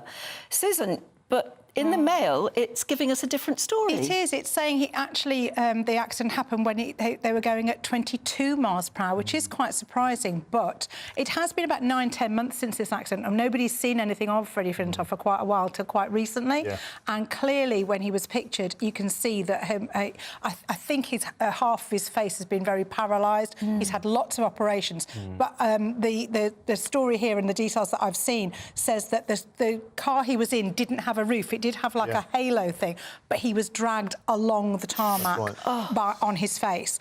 And some of the people working on the show actually had to have counselling after what they saw. So, like I said, from the beginning, we've all imagined, or I thought we were actually told, it was something like 150 miles an hour. Crash as part of the headline. That may have been some of the route that he was doing. But when the crash happened, he was on a bend. He was on a bend, so it was taking a corner and it flipped over onto its roof. He wasn't wearing a helmet, and there wasn't a roof to the car, and that's where the injuries were sustained. And there's also kind of a bit of misinformation going around. Nobody's absolutely sure whether Top Gear has been completely cancelled or not. They seem to have paused it, but they've kind of flick-flacked on that. But obviously investigations have been launched. There doesn't seem to be any particular blame. It's a tragic accident, obviously. I think what happened here is it was a 3-wheeled car. Yeah. So it had two wheels at the front, one at the back, and it was the first corner. He tipped it into the first corner, and the car rolled. So it seems like maybe he was applying his usual driving technique to an unusual vehicle, and a tragic accident happened. But at low speed, it just goes to show you, he rolled over. There was no cage on this car. You can see a picture of it there. Yeah. It's just got like headrests, and his head was literally the first thing that touched down. In a way, it's a real lesson to us all, isn't it? That, yeah, you can imagine a terrible crash would happen at 150, but when you learn that something so life-changing could happen, yes, albeit in slightly unusual circumstances, at 22 miles an hour, it shows that maybe we need to pay an awful lot more respect to the way we drive and to certain of the vehicles that we drive with, and that you should take all sorts of different sort of safety measures. And you do see people as well, driving around, especially in cities, on bikes and sometimes motorbikes, and when they aren't wearing a helmet, you do kind of think, what are you thinking? Because the kind of injury that you can sustain is just so life-changing. Yeah, Tom, should we cut to one of yours now? It's obviously Labour conference kicks off today. The Daily Mail obviously are having a pop at Labour. This time it's about the fact Labour is pledging to make it easier for people to change sex. And as you say, would naturally expect the Mail on Sunday to go after Labour on some of these questions, but this has been such an open goal for the Labour Party for so long. So there is a policy which is being considered by the National Policy Forum, which would look at the process of gender recognition. Of course, the last few years has been bound up with all of these rows over whether or not so-called gender self-ID should be introduced, essentially making it a matter of self-declaration, the question of your quote-unquote gender identity. This would look at the quote here, talking about the current process is intrusive, outdated and humiliating. You currently have to live within your new acquired gender for 2 years. You need a to have the kind of sign-off of a doctor in the plan, as we saw proposed in Scotland, was originally to kind of pare that back. I think Labour are in a really difficult position here, first of all, because they are butting up against biological reality and the opinion of the vast majority of the British public. Keir Starmer has thankfully moved on this question, but the best he's managed so far from saying that it was wrong to say that a woman is an adult human female, he's now said that his current position is 99.9% of women don't have penises, but as mathematicians cleverer than I have pointed out, that's still an awful lot of penises. And this is the sort of issue which is that this is one of those things which I find so fascinating, because Keir Starmer has willfully upset the left of his party on so many particular issues. He campaigned as kind of Corbyn, but who would be willing to do up his tie and sing the national anthem, and then on all those economic policies he's U-turned. There's all kinds of things on which he's been happy to raise hackles amongst his kind of rank and file because he wants to be electable. On this issue, where the vast majority of people are on the same page, which is to say you should be respectful to trans people, they shouldn't be discriminated against in any meaningful way, but there is such thing as biological sex, and there are rights which flow from that. He feels incapable of properly saying that out loud. One side or the other. And I think that's going to come back to bite him, definitely. Isn't that a consistent point with Starmer, though? Like, people don't really know what Starmer stands for on a great many things. And the Labour Party, on the one hand, they try, oh, it's just the culture war, nobody really cares about this. But as we saw in Scotland, with Isla Bryson, the biological man who said they're a woman who's put into a jail, women's jail, it is incredibly emotive, and it does motivate voters because it's about protecting women and fairness. It is about fairness. And it's also skewing statistics left, right and centre when you're recording crimes by the gender that somebody is presenting by and not by their biological. So you do have, you know, far more women now apparently committing sexual offences and rapes, which they've never done before. And it's not, and how to treat that. It puts the police and it puts the legal system and it puts courts in a very difficult position. And it also means that we're going to miss out on how to deal with certain issues if we're misunderstanding who is committing those. How do you deal with that? How do you come up with policy? How do you put safety measures in place if you're actually looking in the wrong place for the people who are involved in certain things? I think that's also and isn't the debate totally out of proportion as well? Yeah. I mean, it seems to me every single day there's some big trans issue that gets people hot under the collar. And is it really proportionate? It can't be, can it? I think it's proportionate, but only as far as behind the scenes, these policies have been coming in and changing. And now people are finding out about them, and that's why there's such a plethora of them. People weren't aware that you had all of these kind of gender-neutral policies in various different corporations. People weren't aware that it was a situation, not just in Scotland, but even in England, where you could have sex offenders being put in women's prisons, because everyone assumed that it's just a matter of common sense that you wouldn't do that. So I think we assumed common sense. And I think that wasn't the case. Media, people blame the media. Oh, there's a story every day. But actually, like you say, if people aren't made aware that actually some of the biggest companies in the country have certain policies that you might work for them, but you don't know. It is actually the media's job to let people know that kind of thing is going on. And there's a lot of feeling, I think, that this legislation has happened by stealth. And people are becoming aware of it, and they are, I think, rightly often quite cheesed off. On to the next point, Susan. That leads us neatly into somebody that people are often cheesed off with, London Mayor Sadiq Khan. Yes. What's he done now? What's he done now, basically, Well, he's calling on the government to expand acceptable identification for voters. And the point he's making, and it's not a bad one, actually, on this point, I don't think, is that things like if you're going to take identification with you to vote, which we will all need to do, and not everybody is aware of. So, first of all, he's saying everyone needs to be more aware of that, otherwise you might turn up and be denied your vote. But things like I didn't realise, discount travel cards for pensioners are allowed, but as proof of identity at the polling station, but not student ID or young people's travel But there's a reason for that. Well, what is the reason for that? The reason for that is when you apply... Well, no, the reason for that is when you apply for a pensioner's bus pass, you have to show a valid ID to get it. Right. Like a passport or a driver's licence, whereas you don't have to apply a valid national acceptable form of ID to get a student card, so the pensioner's validation has been validated. Why can't I just get a student card then? You must have to do something. But you can get one, but you don't have to show ID to get it. Therefore, that student card hasn't been verified against an acceptable documentation, if you get me. Anyway, I'm digressing. I do get it, but I think that's a very interesting point. What about because we talked about it in the green room, and I think the word you used was it just looks a bit... What was the word you used? I wasn't aware of this detail, but if you've got a situation where older people are able to vote, that's obviously going to skew towards not away from the Labour Party, shall we say. Yeah. So it's going to look rigged if that was the case. But as you say, there's always more nuance to these things. Yes, and a lot of people, of course, historically have been saying, well, why is it that the left are against voter ID? Because there have been allegations, of course, and provable, imprisonments of vote rigging in certain left-wing boroughs, including Tower Hamlets. Well, I think when it comes to this, you do have to tread carefully, because I think anything that puts a kind of extra hurdle between someone and being able to vote can become a problem. And it could also, I can imagine this also being a problem for older voters as well, not least because they wouldn't be aware that they would need to carry this. So I think adding hurdles between someone and their ability to vote, you've got to do it very carefully. I think it's also quite clear that where there have been a lot of controversies is often around postal voting and kind of harvesting in that sort of sense, which is not necessarily a case of turning up to your polling station with your ID.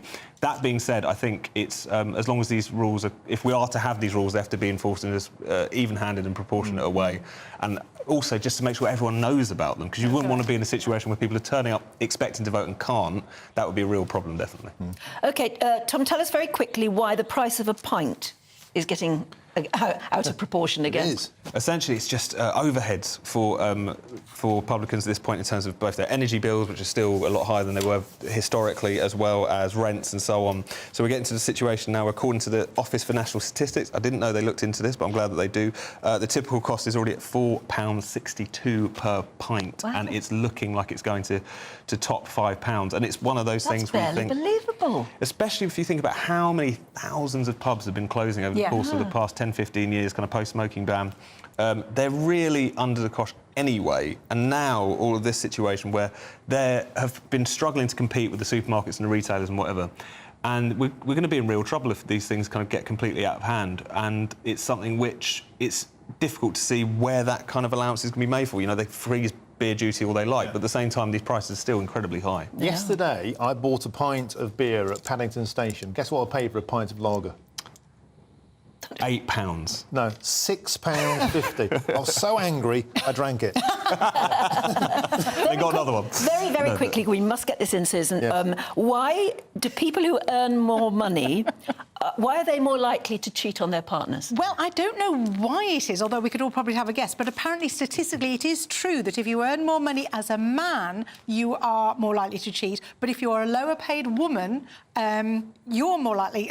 well, the Daily Star has used the phrase that they can't keep their hands to themselves women on a low wage. And the headline they've gone, which I do like, is that a wallet in your pocket or are you just pleased to see me? Is what they've gone with. But yeah, so there is a natural kind of solution to that, though, I think, in some ways, isn't there? But is this equal pay? Is this wandering want-away men, or is it the fact that actually they're very desirable and therefore they have women throw themselves that's at them? what they're telling us, yes. But the person telling us that is a car dealer. Well, the person I would think top of the list of people you shouldn't trust is a second-hand car salesman. But there you go. But it comes from, because if you want to know where all these statistics, easy for me to say, are coming from, it's illicitencounters.com, which apparently... Noted pollster. which is a dating site for married couples, which I have to say, I don't quite understand the point of, but there you go. And they have a vested interest in rich blokes getting on dating websites. Oh, well, thank you for being fabulous headline makers for us today. Great morning. Some brilliant stories, actually. And the one we didn't cover is the size of the ozone hole, which is apparently 3 times the size of Brazil and could get larger. I thought that had gone. No, it's there. No, it's 3 times the size of Brazil. But it does go bigger and go smaller. But look, there's a lovely picture of it. It's massive. Yeah. It is massive. I thought that had gone. I thought that was yesteryear. I thought that was the climate emergency. It's still there. Yeah. Oh, well. OK, well, do stick with us because never mind that huge ozone gap, ozone hole. Let's find out how the weather's going to affect us all. Hello there, very good morning. I'm Jonathan Vautry here with your GB News weather forecast provided by the Met Office. After quite a lot of rainfall for Scotland yesterday, there is still some further rain on the cards through Sunday. This area of low pressure is still hanging around. We'll provide some heavy outbursts, particularly for the Outer Hebrides this morning and then stretching into the Highlands, Moray, Aberdeenshire throughout the day as well. Some localised flooding is still possible at times. Generally a drier day elsewhere. There's quite a lot of cloud first thing this morning across eastern areas that will eventually burn back to the coast later on once any other areas of fog clear off. There'll be a decent amount of sunshine for central southern areas of England and Wales. Temperatures climbing notably above average for the time of year, towards 24, maybe 25 degrees Celsius. Into this evening, the rain across the far north will slowly begin to ease its way off, turning more showery and drizzly over the course of the night. And in this coming night, it's western areas that will see the bulk of the cloud moving its way in from the Irish Sea. Could turn quite murky along some coastal areas here. For most of us, though, a relatively mild night between 11 and 15 degrees Celsius. This cloud will linger on along coastal areas in the west throughout a good chunk of Monday, may push its way further inland across parts of Lancashire during the day as well. But generally, central eastern areas of England should see some brighter spells developing, and certainly for Scotland it will be a much drier start to the week compared to the weekend, and a touch milder as well. 23 degrees Celsius still possible in the south. The heat there will last a little bit into the middle part of the week, but eventually a rain band will bring in some fresher conditions. Bye-bye. Right, do stick with us because you're watching Breakfast and listening to us as well. This is Breakfast on GB News. There's plenty more to come. We're going to be tasting a touch of curry because today is the last day of National Curry Week, and we thought we'd celebrate by having, I don't know if we're going to have hot or cold curry. Hot, and I think we even got an alcohol-free beer. Oh, all right. OK, well, that's how we're going to spend today. But do let us know how you're spending this afternoon.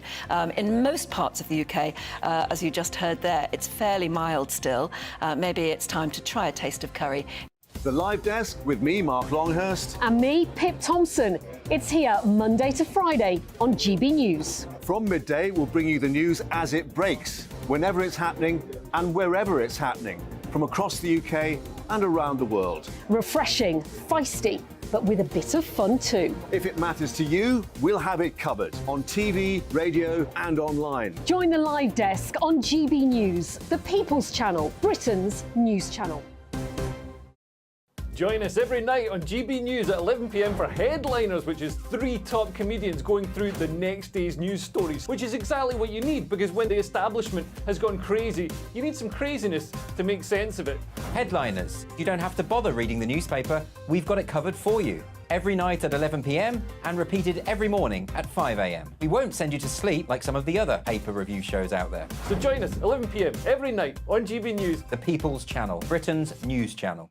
So Jubes and Kerr, we tackle the issues of the day with real robust debate, both sides of the fence, battling it out with me in the middle with my forthright opinions and views. And often really interesting things happen because you start with a position and then by the end of the debate you find actually, well, I might not have thought about that one. What we need in this country is 2 new political budgets. You should maybe think about doing a 2024 calendar. I'm Michelle Dewberry and I'm keeping you company right through until 7 o'clock this evening. GB News, the People's Channel, Britain's watching. People in Britain, they love free speech, but they also love fair play. I don't care if I'm speaking somebody from a trade union, from the Labour Party, somebody from the SNP. And I think the viewers like to see that actually we can challenge one another, but in a positive way. We think we ask the questions that people want to ask, and often we ask the questions that we wanted to ask in Parliament but never got the chance to ask. So join us every Saturday, 10 a.m. till noon on GB News, Britain's news channel. In a world of dull and predictable radio and TV shows. Oh, hi. On Mark Dolan tonight, we've got big guests. We drill into the big stories of the day. The show adds up to a brilliant listening and viewing experience. Mark Dolan Tonight is the most entertaining current affairs show ever, and that's a fact. That's Mark Dolan Tonight, Friday, Saturday and Sunday from 9. Only on GB News, Britain's news channel. Every Sunday from 11, join Michael Portillo. There'll be topical discussion, looking at the week before and the week to come. So kick back and relax at 11 a.m. on Sundays on GB News with me, Michael Portillo. GB News, the People's Channel, Britain's news channel. Join me, Patrick Christie's, Monday to Friday, 3 till 6. We tackle the day's news agenda like you've never seen before. It's high tempo, high octane, the most controversial topics, and the best guests. You will not be able to take your eyes and ears off it. I'm not afraid to ask the questions that you really want answered. 3 till 6 p.m, Monday to Friday on GB News, the People's Channel, Britain's news channel. What you get for breakfast is something that, if we do our jobs right, you will wake up to news that you didn't know the night before. It's a conversation. It's not just me and Eamon. We want to get to know you, and we want you to get to know us. From 6, it's Breakfast with Eamon and Isabel. Monday to Thursdays on GB News, Britain's news channel.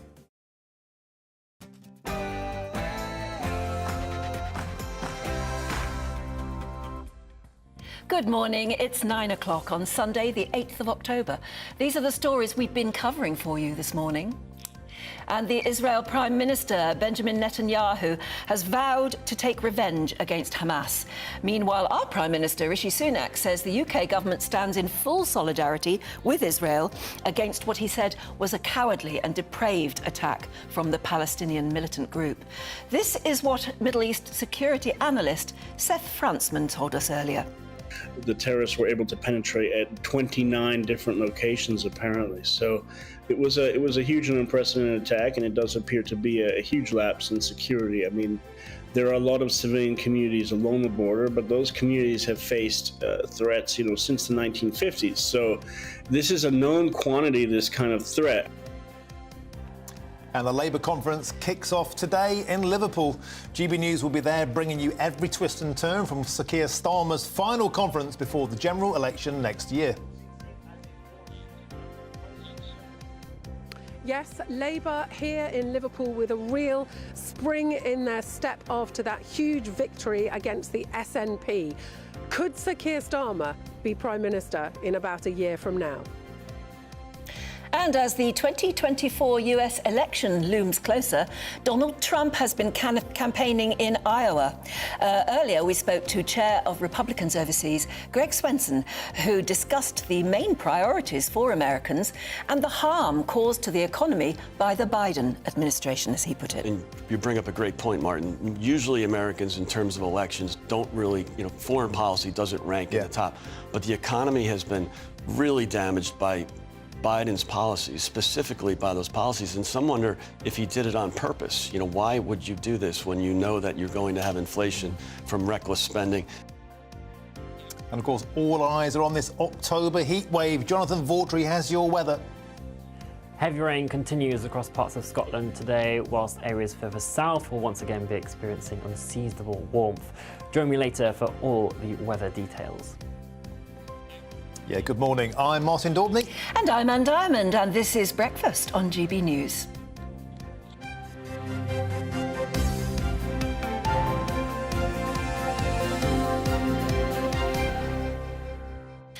Well, in a couple of moments, we're going to be joined by a chef who'll be able to tell us and you how to celebrate the last day today of National Curry Week. So maybe that will give you food for thought. If you're thinking of what to have for lunch, maybe you will be able to eschew, if that's the right word, the traditional British Sunday roast and go instead for a curry.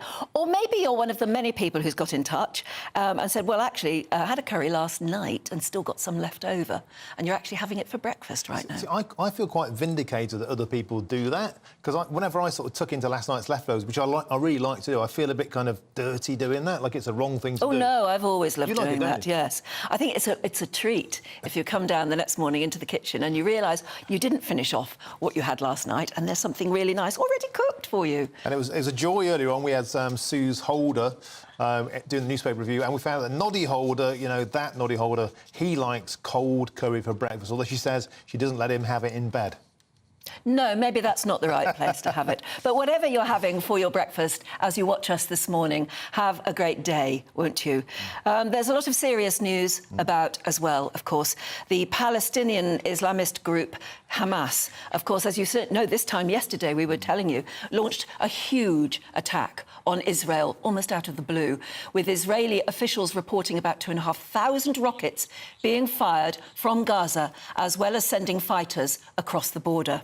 Yeah, Hamas militants unexpectedly stormed into southern towns across the region on a Jewish holiday, where residents were urged to stay close to bomb shelters. Through these attacks, Hamas fighters killed at least 250 Israelis throughout the day and escaped back into Gaza with dozens of citizens who are now being held hostage. And in response to the surprise attack, more than 230 Gazans were killed when Israel responded with one of its most devastating days of retaliatory strikes.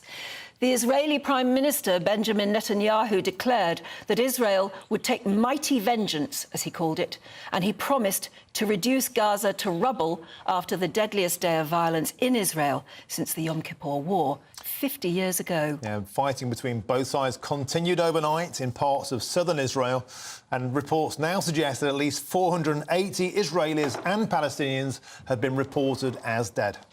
Following the attacks here in the UK, the Met Police have ramped up police patrols across London to target individuals who have apparently been celebrating these Hamas attacks in public. Yeah, in the UK, Hamas is considered a terror organisation, of course. What joins us now is the Chargé d'Affaires of Israel to the UK, Oren Mormestein. Thanks for joining us in the studio this morning. A sombre day, a surprise attack. And I guess the first question we have to ask is, how was security breached, seemingly unaware, and the Hamas rolled into Israel with no resistance? How did that happen?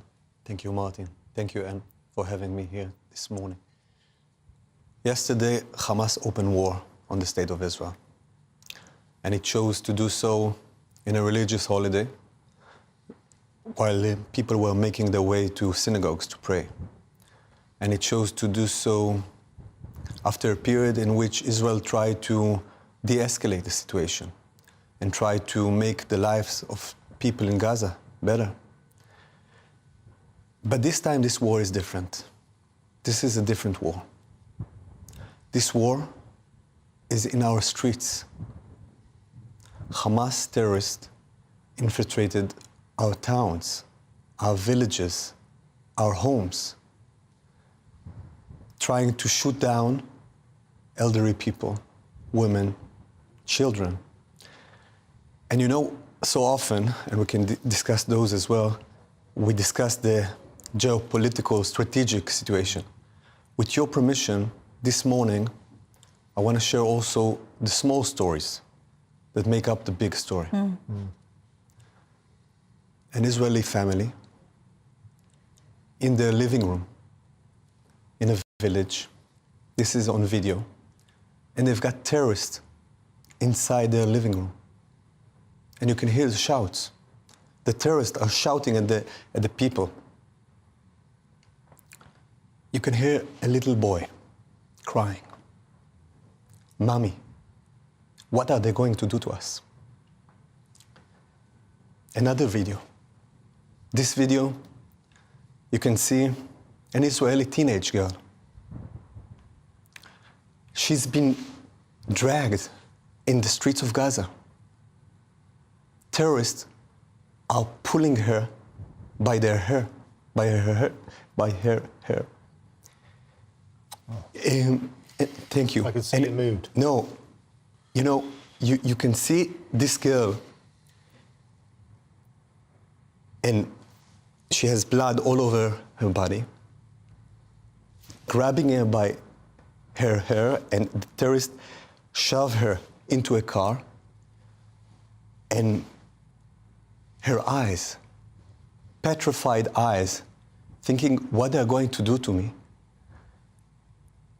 These eyes stay with you long after the video is gone. You talked about emotions. I have two girls. We all have children. And I ask you here this morning, what kind of people commit these atrocities to other people, to children? These are the terrorists we are dealing with. And just think of a situation in which, God forbid, in the streets of Manchester or Liverpool, you would have terrorists walking in your streets trying to shoot down civilians and to take into captivity as many people as they can. Children, we know that they have children. This is what we're dealing with.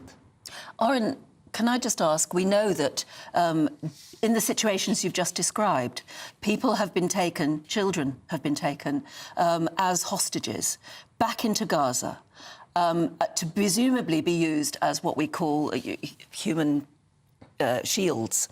So when Benjamin Netanyahu says, we will reduce Gaza to rubble, how can you do that when you know you've got your own people being held hostage inside Gaza? Nobody really wants out-and-out war, do we? Obviously, we will not and we cannot discuss military schemes right now on air. But I can tell you this, we will win this war. We will win this war, but it will be with a very hefty price. Oren, this war has been going on for my entire life. I remember it as a boy. You know, my children now saw this on their screens yesterday, and we were deeply moved by what we saw. And I was having to explain to them, this has been going on all of my life. Yes. You say you will win this war. What does victory look like? This has been going on now for lifetimes. You know, thank you for this very, very accurate question. Victory looks like having your family safe. I think, Martin, this is what we would ask for your children. This is what I ask for my daughters. This is what the people of Israel is asking from the government of Israel, and the government of Israel will answer and will prevail. And this is what the government of the UK will do. And I think you mentioned earlier Prime Minister Sunak's strong words. And President Biden's strong words. Yeah. Absolutely. Because people see it for what it is. These atrocities are nothing that we've seen in the past.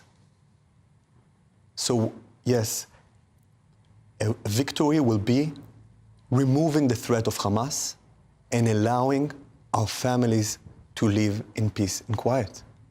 This time yesterday morning was when we first started to see the pictures and we were reporting on what was happening. And we could barely believe our eyes because it seems like, you know, such a giant step backwards to be taking such actions against, you know, human being on human being. Seems so wrong. What was it like for you yesterday morning when you realised this was going on? We can see how moved you are today. As you said, you're a parent. What was it like for the rest of the people, your colleagues that you work with here in London? I can't describe it in words. We all have family in Israel. I have family in Beersheba, very close to where the terrorists launched this attack. But rockets fell on the houses and streets of Tel Aviv, and rockets fell in Jerusalem.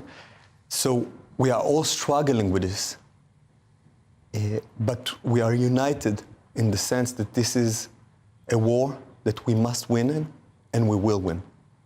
But I want to share with you these tragedies that we're dealing with. You know, there was in the kibbutz Nirim. This is a kibbutz near Gaza. This is an Israeli-UK family. And again, they're in their home, and they hear gunshots, and then they understand that the terrorists infiltrated their home. They run to the safe room. They hear the shootings inside their home. They hear the terrorists trying to break their way into their safe room. And then the terrorists decide to set fire to the apartment. And they have a baby named Kai. So what do? They take the baby and they raise him as much as possible, high as much as possible, to the window. This is what we're dealing with. I've been to Israel many times and love your country. As far as I remember, you still have national service, I think, in Israel, don't you? So young people do their national service. So presumably now you are going to conscript those young people. So, I mean, again, you've probably got family who may be involved, who may be called up to actually serve in some way. How do you feel about that? Obviously, families are worried. But families are united, knowing that this is the right thing to know. It's literally fighting for our homes and fighting for our families. So we'll do whatever it takes, and security will be restored, and we will regain peaceful and quiet and safety to our families. Oren, thank you for sharing such a moving set of stories with us this morning. I feel quite choked myself. Thank you. Thank you. Yes, thank you indeed. You're watching Breakfast on GB News. We'll be back with you in a couple of moments. What you get for breakfast is something that, if we do our jobs right, you will wake up to news that you didn't know the night before. It's a conversation. It's not just me and Eamon. We want to get to know you, and we want you to get to know us. From 6, it's Breakfast with Eamon and Isabel. Monday to Thursdays on GB News. Britain's news channel. Westminster is going around in ever-decreasing circles, followed by the media. Britain is broken. How on earth did we get into this mess? But more importantly, how do we get out of it? Join me at 7 p.m, Mondays to Thursdays on Farage, here on GB News. We will have open, rational debate. We've got to work out how Britain moves forward from this. Join us here on GB News, the People's Channel. Britain is watching. Join me, Andrew Pearce and Bev Turner, Monday to Thursday, 9:30 a.m. Who benefits from that? Not the British public. And on Fridays, join us, Tom Harwood and Ellie Costello from Britain's Newsroom. That's what you get with this show. That's fantastic. If it's happening, we're talking about it on Britain's Newsroom. GB News, Britain's news channel. GB News, unlike other broadcasters, isn't obsessed with the London-Westminster bubble. We think there's a nation beyond the M25, and that's why we talk about the issues that matter across the land. Join me on State of the Nation, 8 to 9 o'clock, Monday to Thursday, on GB News. Daisy's listening, and you should too. People in Britain, they love free speech, but they also love fair play. I don't care if I'm speaking somebody from a trade union, from the Labour Party, somebody from the SNP. And I think the viewers like to see that actually we can challenge one another, but in a positive way. We think we ask the questions that people want to ask, and often we ask the questions that we wanted to ask in Parliament but never got the chance to ask. So join us every Saturday, 10 a.m. till noon on GB News, Britain's news channel. Nightmare commute. Kick it up a gear with me, Patrick Christie's, at drive time, 3 till 6 p.m, Monday to Friday on GB News Radio. You can listen online and on DAB+, on the smart speaker app and on the GB News app.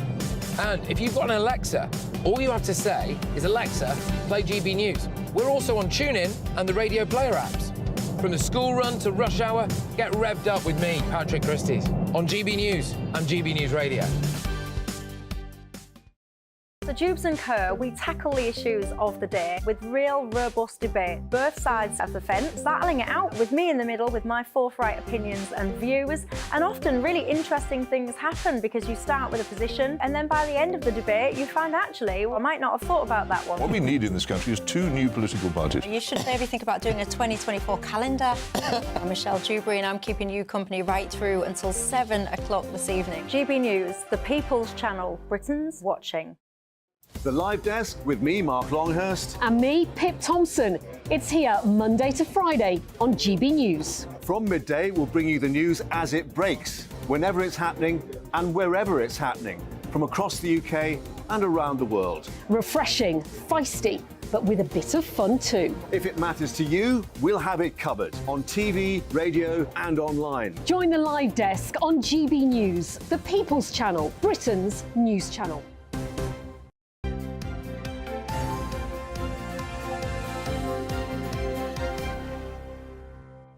Welcome back at 18 minutes past 9. You're watching and listening to Breakfast with Anne and Martin this morning. I just wish you were smelling as well, because we've been talking all morning about the fact that it has been National Curry Week this week. It ends today. It's been a difficult year, but for one morning only, we'll talk about curry instead of conferences.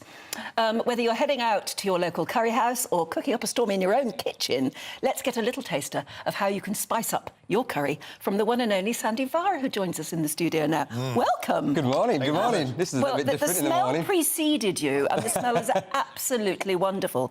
It's interesting, so many people have been in touch with us already, saying curry tastes great in the morning as well as the evening, doesn't it? And you will know this. It does, because naturally it marinates. It's like anything. When you make something and have it the next day, it always tastes better. Whether it's a stew, whether it's a curry, whatever it may be. Oh, is that why? Of course. All of the... Yeah, oh, absolutely. It carries on marinating. And even some people marinate food and then they put it in the freezer. Yeah. And you keep it in the freezer. So a frozen curry carries on maturing. Does it? It's got an essence to it. It's like a cheese or a fine wine. What have we got here, Captain? Right, so what we got here in front of us, basically, it's all vegetarian, for starters. So I've not done any meat today at all.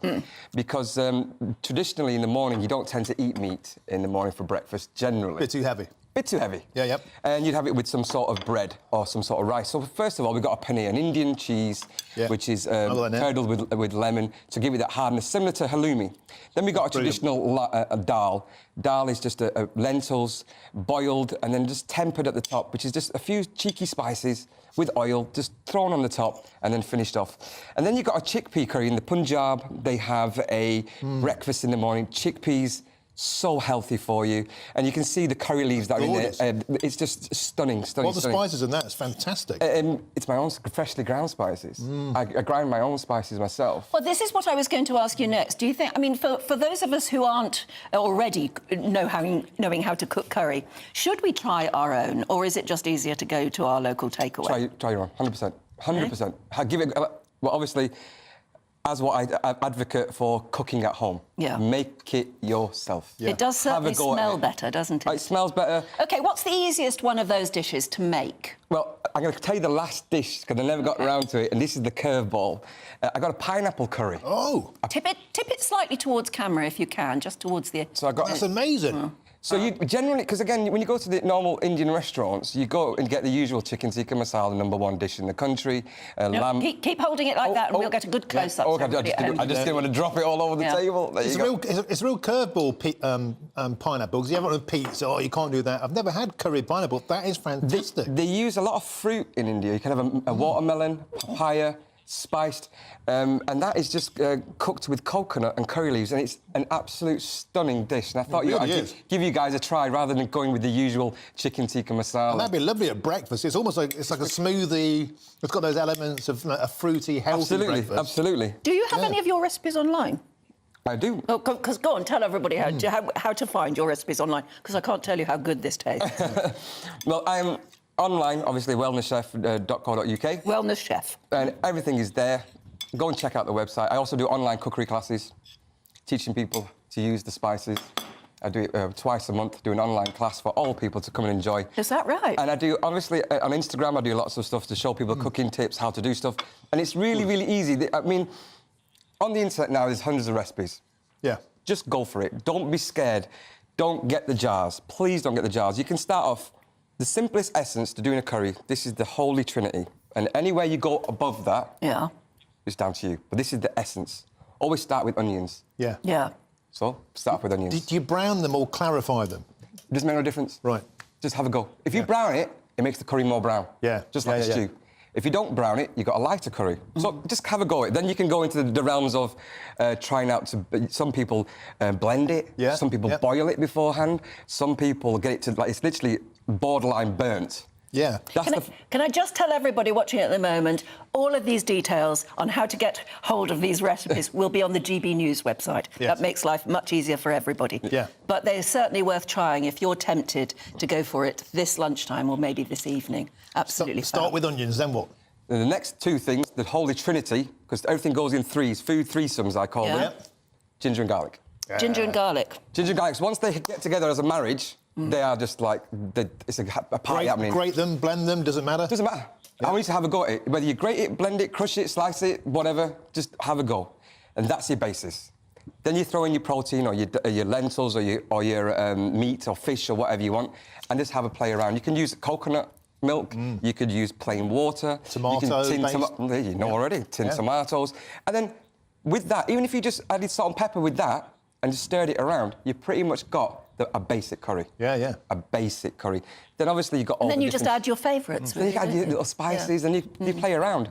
There's curries all around the world. Who taught you how to cook? Do you know what? It's only been in the last 4 years that my mother has decided to slowly start teaching me. Because when I was a kid, she'd go, you put this in, put that there, and it's done. Yeah, just like magic. Like magic. All right, Mum, but now I'm a chef. And I actually sat her down and said, Mother, can you please actually show me? Now she takes the time, and especially when she's watching me do my online class, and she's watching in the background, and she'll say, you know, you did that wrong. All right, well, let me just tell everybody now Sandy can teach you, and we'll have all the details of how to get hold of him, as it were, from our own website, GB News' website. If that hasn't given you a taste for the Labour Party conference in Camilla Tominey's show, I don't know what we'll have, but she's coming up next. It's been a joy to be with you this morning. Thank you very much for watching. Here's your weather. Cheers, Sandy. Cheers. Thank you.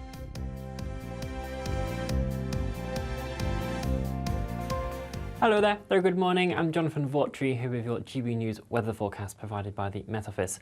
After quite a lot of rainfall for Scotland yesterday, there is still some further rain on the cards through Sunday. This area of low pressure is still hanging around. Will provide some heavy outbursts, particularly for the Outer Hebrides this morning, and then stretching into the Highlands, Moray, Aberdeenshire throughout the day as well. Some localised flooding is still possible at times. Generally a drier day elsewhere. There's quite a lot of cloud first thing this morning across eastern areas that will eventually burn back to the coast later on. Once any other areas of fog clear off, there'll be a decent amount of sunshine for central southern areas of England and Wales. Temperatures climbing notably above average for the time of year, towards 24, maybe 25 degrees Celsius. Into this evening, the rain across the far north will slowly begin to ease its way off, turning more showery and drizzly over the course of the night. And in this coming night, it's western areas that will see the bulk of the cloud moving its way in from the Irish Sea. Could turn quite murky along some coastal areas here. For most of us, though, a relatively mild night between 11 and 15 degrees Celsius. This cloud will linger on across coastal areas in the west throughout a good chunk of Monday. May push its way further inland across parts of Lancashire during the day as well. But generally, central eastern areas of England should see some brighter spells developing. And certainly for Scotland, it will be a much drier start to the week compared to the weekend, and a touch milder as well. 23 degrees Celsius still possible in the south. The heat, though, will last a little bit into the middle part of the week, but eventually a rain band will bring in some fresher conditions. Bye-bye. The Live Desk with me, Mark Longhurst. And me, Pip Thompson. It's here Monday to Friday on GB News. From midday, we'll bring you the news as it breaks, whenever it's happening and wherever it's happening, from across the UK and around the world. Refreshing, feisty, but with a bit of fun too. If it matters to you, we'll have it covered on TV, radio and online. Join the Live Desk on GB News, the People's Channel, Britain's news channel. Join us every night on GB News at 11 p.m. for Headliners, which is 3 top comedians going through the next day's news stories, which is exactly what you need, because when the establishment has gone crazy, you need some craziness to make sense of it. Headliners. You don't have to bother reading the newspaper. We've got it covered for you. Every night at 11 p.m. and repeated every morning at 5 a.m. We won't send you to sleep like some of the other paper review shows out there. So join us 11 p.m. every night on GB News. The People's Channel, Britain's news channel. So Jubes and Co, we tackle the issues of the day with real robust debate, both sides of the fence, battling it out with me in the middle with my forthright opinions and views. And often really interesting things happen because you start with a position and then by the end of the debate you find actually, I might not have thought about that one. What we need in this country is 2 new political parties. You should maybe think about doing a 2024 calendar. I'm Michelle Dewberry and I'm keeping you company right through until 7 o'clock this evening. GB News, the People's Channel, Britain's watching. People in Britain, they love free speech, but they also love fair play. I don't care if I'm speaking somebody from a trade union, from the Labour Party, somebody from the SNP. And I think the viewers like to see that actually we can challenge one another, but in a positive way. We think we ask the questions that people want to ask, and often we ask the questions that we wanted to ask in Parliament but never got the chance to ask. So join us every Saturday, 10 a.m. till noon on GB News, Britain's news channel. In a world of dull and predictable radio and TV shows. Oh, hi. On Mark Dolan tonight, we've got big guests. We drill into the big stories of the day. The show adds up to a brilliant listening and viewing experience. Mark Dolan Tonight is the most entertaining current affairs show ever, and that's a fact. That's Mark Dolan Tonight, Friday, Saturday and Sunday from 9. Only on GB News, Britain's news channel. Every Sunday from 11. Join Michael Portillo. There will be topical discussion, looking at the week before and the week to come. So kick back and relax at 11 a.m. on Sundays on GB News with me, Michael Portillo. GB News, the People's Channel, Britain's news channel. Join me, Patrick Christie's, Monday to Friday, 3 till 6. We tackle the day's news agenda like you've never seen before. It's high tempo, high octane, the most controversial topics and the best guests. You will not be able to take your eyes and ears off it. I'm not afraid to ask the questions that you really want answered. 3 till 6 p.m, Monday to Friday on GB News, the People's Channel, Britain's news channel. What you get for breakfast is something that, if we do our jobs right, you will wake up to news that you didn't know the night before. It's a conversation. It's not just me and Eamon. We want to get to know you, and we want you to get to know us. From 6, it's Breakfast with Eamon and Isabel. Monday to Thursdays on GB News, Britain's news channel.